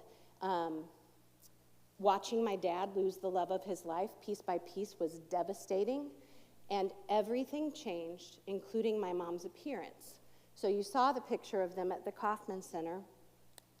This picture was 5 years later. What I think is really telling in this picture is the necklace that my mom has on has her wedding ring on it, because she actually was one of those people that just really had an unregulated sense of hunger and no sense of when she had last eaten. If you had seen a picture of their dog, you would recognize that that also was the case for the dog, because it became this giant wiener dog that really became like a bratwurst. And so, you'd say, "Mom, did you feed babe?" "Oh, no." And I'm like, "Yeah, clearly you did." Like, she came to live with us for a little while and probably lost 9 pounds in the first month, because we're very like, you get 1 cup of dog food and that's it. But so Mom gained a lot of weight, just her demeanor changed. You could see here, like, the things that I didn't know, this is the guilt that you carry with you for the rest of your life. Because honestly, my biggest regret is that we didn't utilize services that the Alzheimer's Association has, that we didn't participate in a caregiver support group, that my dad took that I made vows so literally that it was a sign of weakness for him to ask for help. And as a child, we didn't know what we didn't know until a little bit later on in the journey. So this is one of my favorite pictures of them. Again, Mom's wearing her ring. You can start to see that there's a little less light in her eyes. My dad still looks really happy. This is from Doug's and my wedding, so it has a very special place in my heart, because I'm grateful that my parents were actually able to be there and see the joy that Doug and his mom brought into my life. I'm having trouble there. This picture was what I would say, and my brother and sister would say, is the very last good picture of my parents together. And so this is really almost 9 years, 8, 9 years from that time of diagnosis. My dad had really been a caregiver for 7 years at this point in time, because she was so young and her body was really healthy, and it was more just a decline of the mind and speech and just being able to participate in daily life. And so, struggling with the clicker, the plan really had to change, because at this point, my dad was pretty overwhelmed, and really that beautiful villa that they had planned that was maintenance provided, that was awesome, but it was also severely isolating. So when you live in a neighborhood, how many of your neighbors pull into their garage and the garage door goes down? Like, we don't have front porches and, town squares where people hang out and spend a lot of time together. So they didn't know the people really that lived on their street. They didn't know neighbors, and they didn't go outside other than maybe to walk the dog. So what really made the reality known to my sister and I was I woke up one morning and I had missed a phone call from my dad at 2 a.m. And I can tell you with absolute certainty that nobody wants to get a call from their dad or their mom at 2 a.m. because there's never anything good of it. I now think it was God protecting me from being the one that got that call, and it went to my sister instead. But she had to hear my dad sobbing, and all he could say was, "I'm losing her." No more words. It was his breaking point. The stress, the emotional toll, physical health. As I look back, I go, what were they eating? Like, we tried to get them to do Meals on Wheels. There's resources, right? No, we don't need Meals on Wheels. Okay, well, my mom had cooked. Like, she was a great cook. My mom had cooked. My dad gained 50 pounds the first year they were married. Why? Because my mom cooked, right? But he wasn't. Neither one of them were. I'm sure if we had gone through their refrigerator, it would be like that commercial where the aunt comes in and goes, expired, expired, expired, right? Like, nobody is paying attention to that because they're just trying to get through the day. And his mental health from the isolation was not great. The stars are that his first reach out for help came when he was already at a breaking point. And this is what I see routinely as people seek out a place to live, is that 9 times out of 10, it's almost too far along when you come to look for that place. Like, proactive is always better than reactive. Jackie, again, your story couldn't have resonated more in terms of saying, I knew I had to do something. I could have waited. I could have passed on that first opportunity, but maybe the right thing is to go now when he can actually enjoy some of what's happening in that community. So here's what I learned just looking into it. 78% of Alzheimer's caregivers are family members, and they often stress that the caregiver's relationship with the patient is often strained through being a caregiver. We see this all the time because the problem is as soon as you move into a caregiver role, you don't get to be wife or husband or daughter. You are now a provider of care. That's a huge distinction. So, like, when I say I lost my best friend, like, I couldn't be my mom's best friend. She couldn't be mine because I had to make plans and help make decisions that were for her care. The increased levels of stress are 47% of caregivers sleep less, 43% feel more isolated, and 33.5% did not try to get help from others. So my dad wasn't alone. Like, those were all things that are consistent, and love and a strong sense of duty seem to be the primary motivation for caregivers to take care of a patient, of a loved one. I also found it fascinating that caregivers rely on numerous support systems and coping mechanisms. This is from health psychology research study, and they said physical activity and increased alcohol and marijuana usage are the most frequent coping mechanisms that people use. And I can understand both directions of, where you're looking for a way to escape. I'm going to go for a long walk, I'm going to go for a run, I'm going to drink, I'm going to, use marijuana, which now is legal in a lot of places. So there's that. Boy, my clicker does not like me today. Sorry, I do stand up on the weekends, not really, but sometimes I do weave. Yeah. Oh, wait, there we go. Okay, so they had their move number 1, and here we are in the villa, and this is what the day looked like when I'm talking to my dad on the phone, and I say, Dad, you know what? I think it would be good for you to move into a community. Right? How many of you say, oh, I can't wait to have that conversation, or man, that was the best conversation I ever had? No one ever says that. But here's what my dad said. No, we just want to stay here. And so this is what I said to him. Okay, if you want to stay here, that's great. We'll add grab bars to the shower, which they loved because they had picked out the ripple glass and whatever, right? We'll add grab bars in the bathroom, And we'll put a baby gate on the staircase that has a lock that mom can't figure out. And we'll put alarms on all the doors and windows in case she decides to leave, like if she becomes a wanderer. We'll remove or not lock up all the knives in the kitchen. I remember saying, because the Alzheimer's Association says that's probably something you could do in case she gets combative, right? Like, let's just make it safe. And then you can stay right here with mom, and that's fine, Dad. We will do all of that. You just say the word. We'll start making that happen tomorrow. Hung up the phone. That afternoon, my parents went and put a deposit on an independent living apartment together, okay? What we didn't expect was it was the best decision that could have been made for my dad, because they had 1 year in that independent living apartment together. I'm not going to get to that picture yet, where my dad was in a men's Bible study. Why? Because there were women who lived there who would go, I'll sit with Karen while you go to men's Bible study. He was going to be elected the president of the resident council, because that's what my dad did. He was the politician in the family, you know, shaking hands and kissing babies and whatever, and people loved him. And he really thrived for that year. And it's because of the people in that community that my sister and I started getting calls that said, something's wrong with your dad. He's losing weight. He's really not right. You guys, what are you doing? You need to take care of it. And here's what I heard.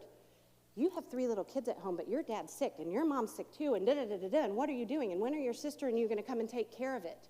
And that was when the weight started to really come down in a different way, because there was a day in that community where I knew my dad had to go to the hospital.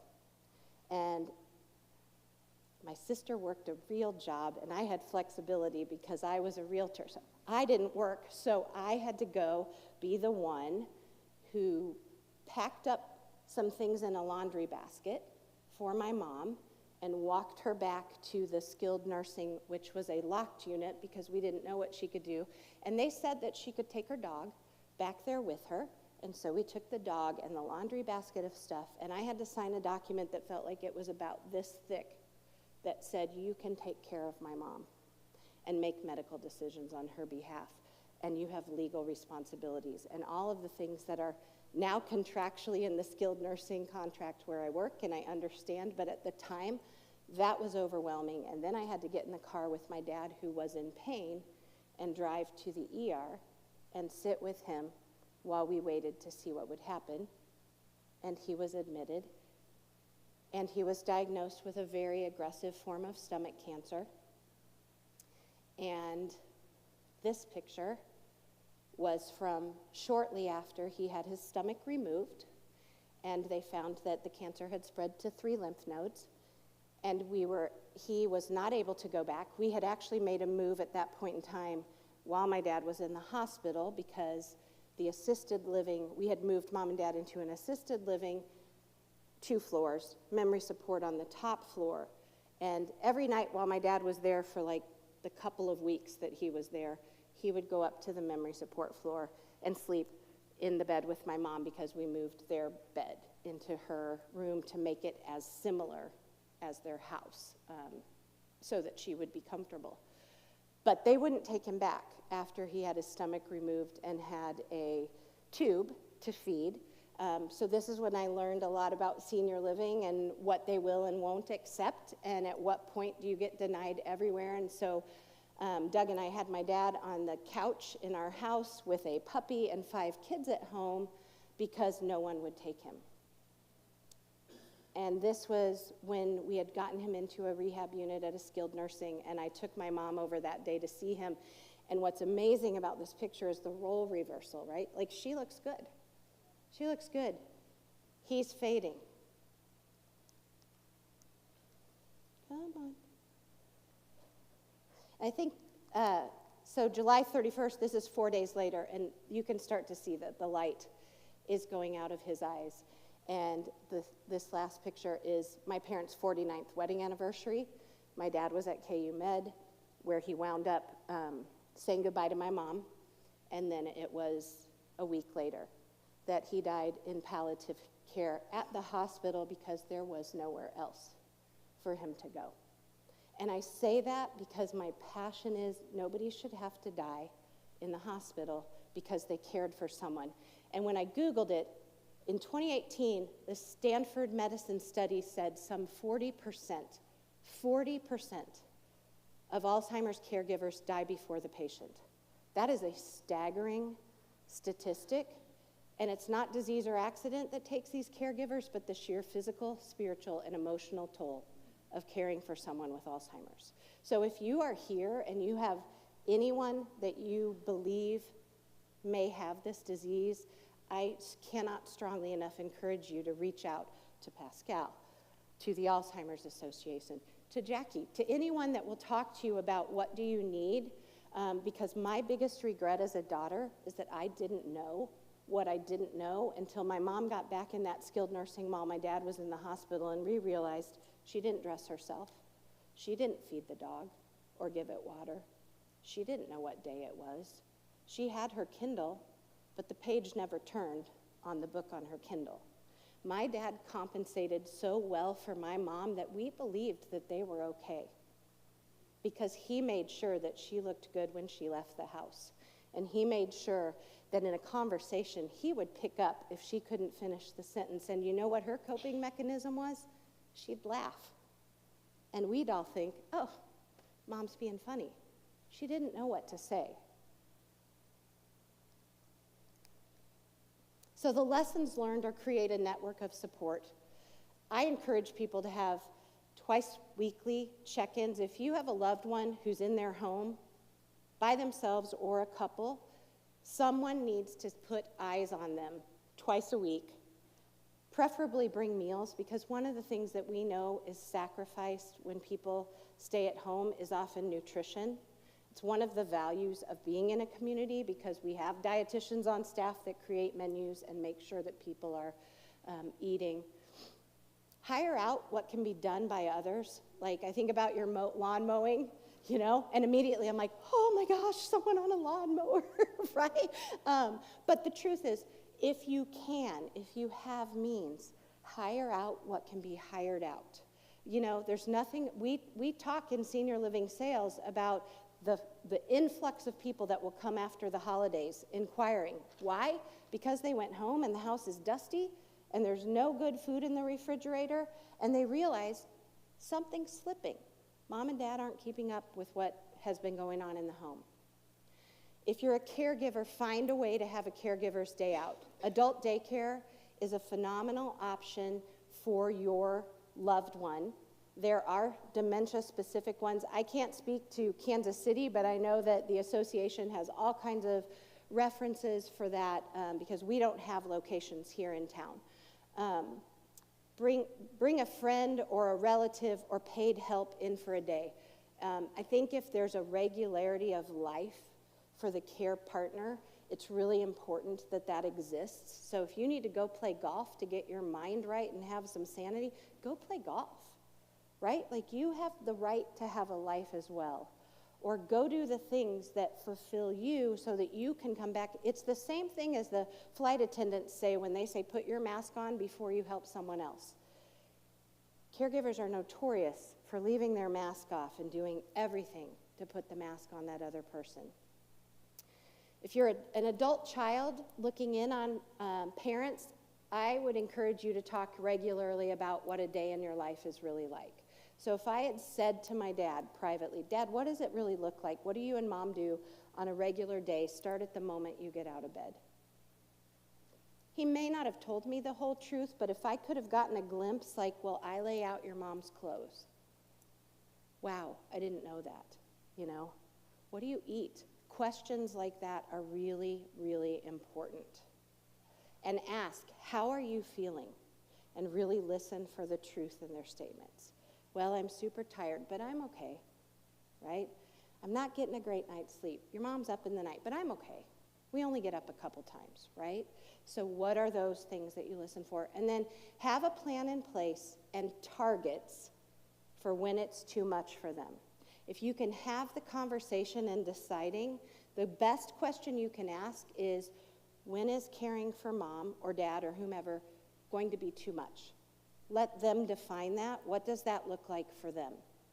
One of the things that I hear from our teams in the field when people inquire about senior living is they'll come in and we'll answer all their questions, and you know what they'll say? Hands down, they'll say, I'm not ready.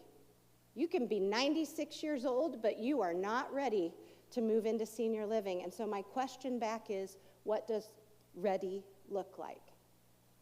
We all should define, what does ready look like? Whether it's to make a move into senior living or whether it's to bring care into our home. What does ready for that look like? And if it's your parents, what does too much look like so that they're ready to receive that help? It's important. And then again, I think Jackie touched on visit communities before you think you want to make a move. The average independent living prospect, first inquiry ranges from 6 to 24 months. And we have people who talked to us 5 years ago who are just now getting serious about making a move. There's a time where you're no longer looking at independent living. And I will tell you that your decision to move, as Jackie talked about, is validated so much by what does it give you to be a part of that community, if that's your choice.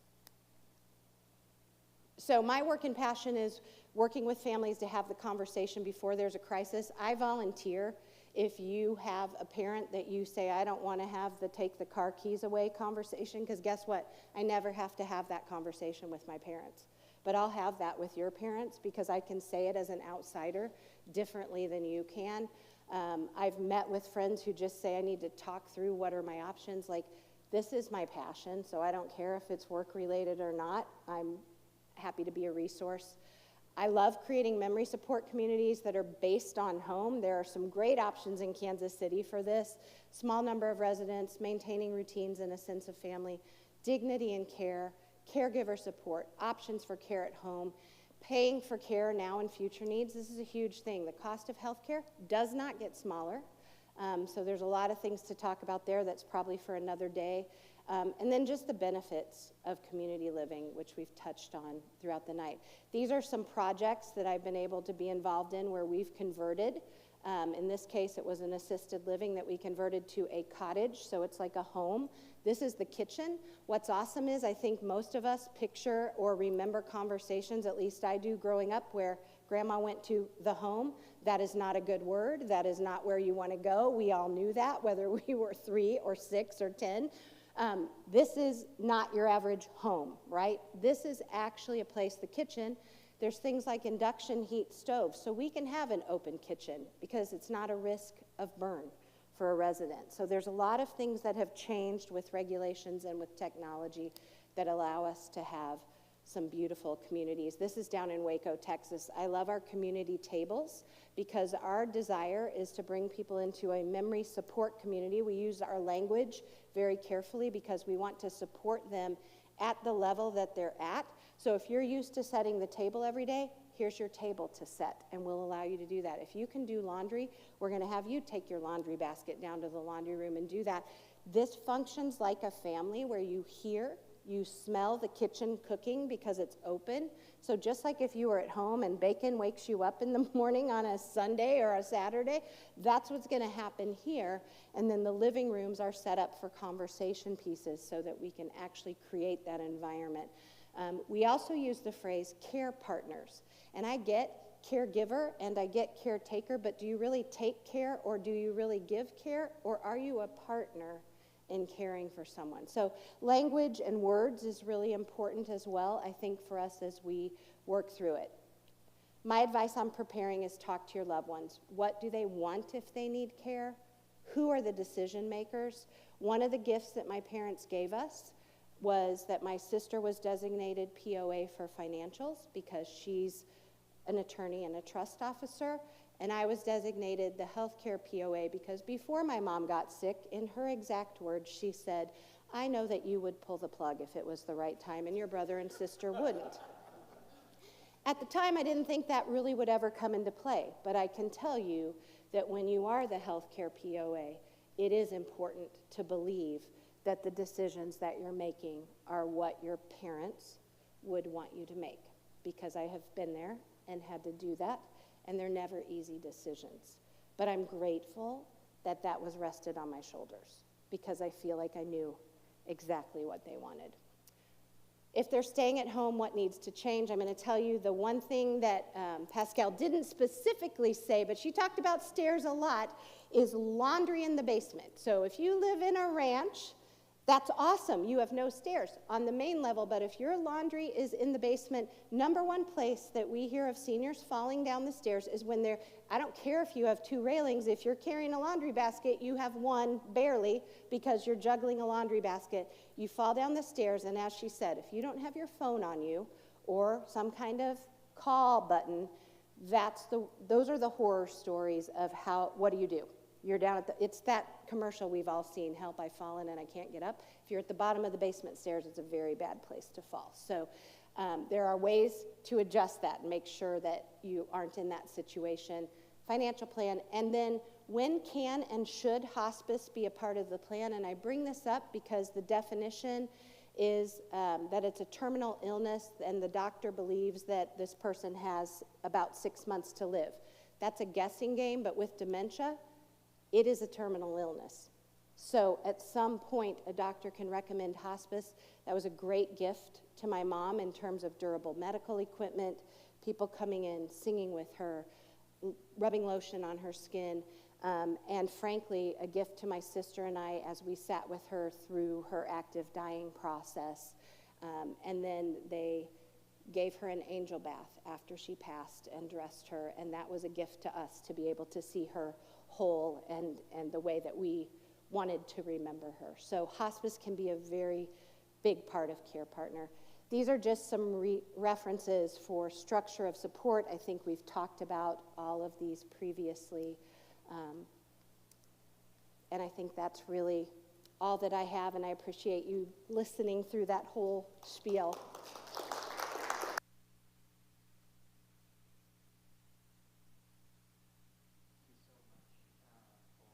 For just sharing with us, and thank you to all of our speakers and presenters for sharing with us. So I think one of the big things that I even learned is just the care and intentionality that's taken in assisted living and memory care units, and I love that, and so that's just really awesome. Such a mission that you take seriously, so that's awesome.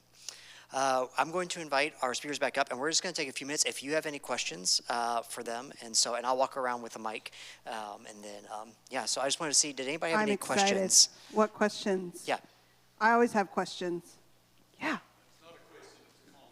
I don't know who selected our presenters, but they really are stunning to me. Right? Absolutely. Yeah.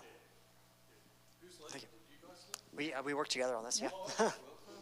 Yeah, thank It you. really, it Yeah. started because we found out about the free program from the city of Shawnee because of this clergy network lunch thing that we're a part of, and with, I was sitting next to the So fire Ken, chief. thank you for the invite. Yeah, Ken invited us, so thanks, Ken. Next lunch is May 3rd. Yes. So, and so then it kind of evolved from that to understand that I had asked kind of my congregation probably a year ago. I said, what are topics that are important to you that you want to hear about? And I still probably have the note card, and I bet it's from you, Judy, that said aging parents. How do you handle it? How do you have those conversations? Because it is hard. I remember learning about how to care for my dad in the last 3 months of his life, and just there's pieces of equipment out there that are so expensive, and they were like, okay, so you're going to roll him over, and then you're going to, I remember he was very cognitive. We could have full-on conversations. He just couldn't move his body, and I was just like, you're just hanging out, Dad, and he goes, sure am, just here. But we had to have conversations about, could he come back home? I had to have the hard conversation of being very real with them I go, Dad, if you come home, you will never sit at the dinner table again. You will never lay in the same bed with Mom. You will never be able to do these things, and you will stay in this one single room for the rest of your life. And you could tell that he didn't want to hear that, and yet it was the conversation of, instead of spending $25,000 to remodel a bathroom, to equip everything that he needed, or to find a place for them to live together. And it wasn't much, then they understood that. So what other questions? Yes, Stephanie. Memory Cafe. Actually, it's listed on the Alzheimer's Association website on the resource, the community, I always call it community resource finder, and it has a list of the cafes. So we've got one with the association, and then I'm starting the one at KU next month as well. So there's different opportunities around town. And so for those that can come to both, we purposely put them on different days because it's a great social engagement. It's going to be in Fairway, yes, at the research center. And the other one that we have is at the Archwell Health in Overland Park. Just to repeat what you said on the mic, you said the Memory Care Cafe information is on the Alzheimer's Association website. Is that what you said? Okay. It's also on our events page on the website, so you don't have to really dig into the website. If you just hit events, it'll pull that up. And then some of the material that I brought that's on that back table, we actually have a page that has all of the support groups and all of that stuff, so you can take that home with you as well.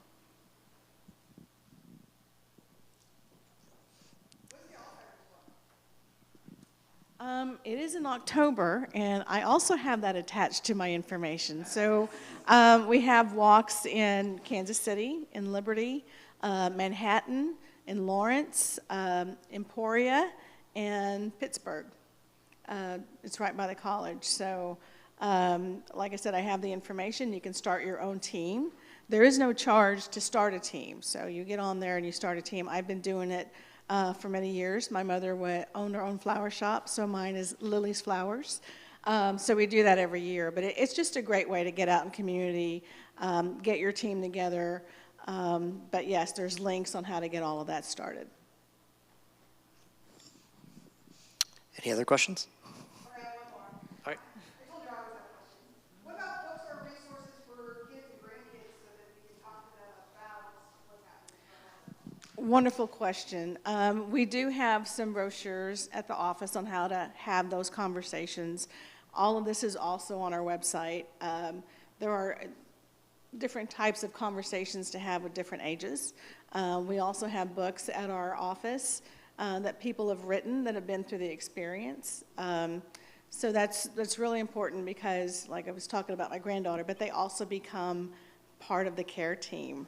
You have to go downstairs to do the laundry, and now you have your 5-year-old grandson or daughter that's sitting there, just kind of staring at grandma to make sure she doesn't move. So it's very important to have those conversations. But one thing that I also want to bring up is it is important. I know whenever we're diagnosed with something like this, we want to keep it to ourselves. My mother was like, please don't put it on Facebook. I'm like, I'm not going to put it on Facebook. But I went to a cousin's wedding in Texas. My father had 8 siblings. So once we're, dancing and drinking and having a good time, we realized that 3 others had it. So 2 uncles and an aunt. And we were all struggling with how to get through this on our own. So I still have 20 cousins on a text because one uncle is still alive and dealing with this, so we're answering each other's questions and how do we help to navigate. The other thing is, it takes a village. We hear that all the time about raising children. It takes a village to take care of our elderly, especially when they have been diagnosed with something like this. So when I lived with my mother, I went to all the neighbors and I told them who I was. This is Lily, showed them the picture. If you ever see her walking around, this is where she belongs. And that's important because they're not always trying to run away when you think about a wonder. It's not about them running away. We had a fenced-in yard, so my mother, like I said, loved flowers. She'd see a butterfly. I'd walk in and get some tea to bring it out, and she's at the other end of the property following this butterfly. So she also came to a point in her life where she was not carrying her cell phone. She refused to wear any jewelry. She wasn't wearing her medical alert. What do? How do I track her? So there's a lot of things that can be done to track people, but what do you do when they're not wearing a tracker? Now it's just kind of being aware and looking at your local law enforcement agencies to see what kind of programs they have in place for people that are more at high risk to wonder. I moved here from Florida. I worked under a grant with the Department of Justice that had to do with those at high risk to wonder. And I can tell you to have a program that robust here in this town would be phenomenal.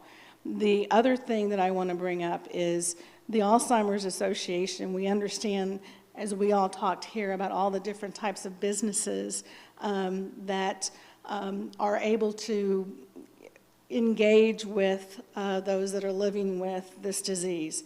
So we have trained enterprise rent-a-car employees. We have trained volunteers that do Meals on Wheels.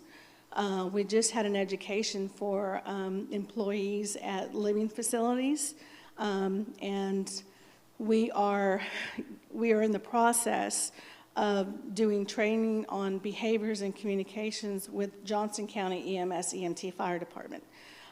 Why is that important? You get a phone call. My mother fell and broke her hip. The first question was, where does it hurt? She can't tell you. On a scale of 1 to 10, what is your pain scale? She can't tell you that either. So we provide information for the first responders on how to communicate, how to identify these behaviors so that we keep those that are living with this in our community safe, and that we can take care of them and answer their questions and communicate. The other thing is I'd take my mom to the grocery store and she would see something pretty and she'd put it in her pocket. So I'd pat her down before we left. She had no idea. Now, on the outside, if somebody doesn't realize that she has Alzheimer's or dementia, oh my gosh, she's a shoplifter. Now what do I do? So we will educate people that have an interaction with the community.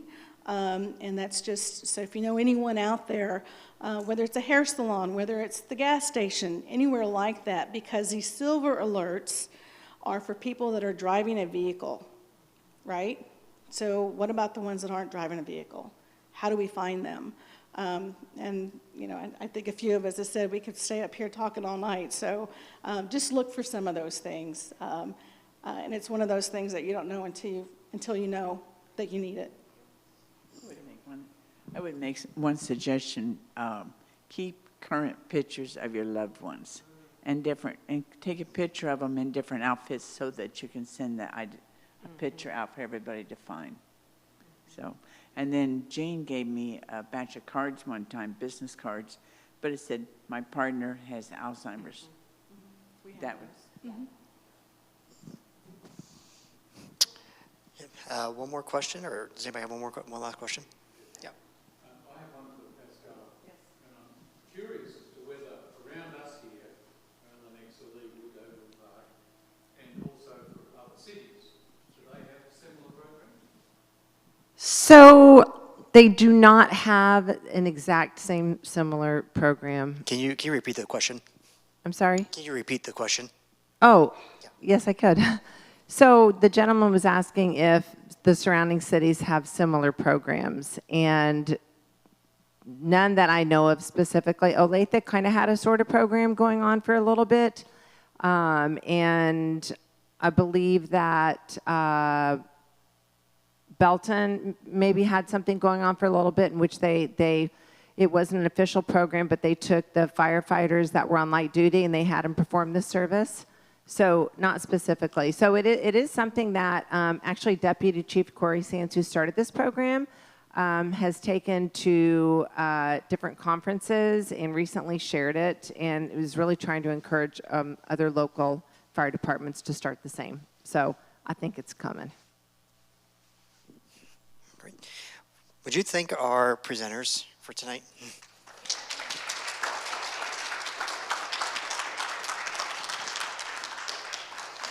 Thank you all so much. So just a few next steps that you can follow up on and ways to just go from here. One, just so you know, there's a few booths in the fellowship hall. One with Alzheimer's Association, if you want to learn more information. One with Pascal, if you want to learn about just demonstrations for some of those fire and fall risk safety. And then one Ken's doing for Flourish Ministries, which is a ministry that provides furniture. And do they help with moving furniture as well?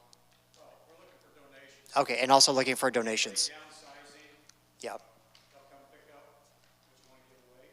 We go to, after estate sales, pick up what's left, and repurpose it to help others. Okay. Yeah. Absolutely. So yeah, so talk to him if you are interested in that. Starting next month, so we already have two support groups that meet each month. First Thursday, is there a slide for that? Thank you. First Thursday of the month is caregiver support. Second Thursday is grief support, and then the third Thursday we're going to start Alzheimer's support group with Nicole here, and that's going to meet in this room right over here in the front. And then finally, there was one person who couldn't be here tonight, and that is Peter Phillips, and he works with estate planning. And so, if you have any questions about estate planning, this is a really good resource. He's one of my friends, and just a really great guy, and really is good at least pointing in the right direction, but can also answer a lot of your questions on that. And so, feel free to reach out to him, and he has some flyers in the back on this back table as well. But thank you all for coming tonight. May you go. I hope that this has been a really informative night. I know it has been for me, and for a lot of us. And so I really appreciate you all being here, and we will see you soon.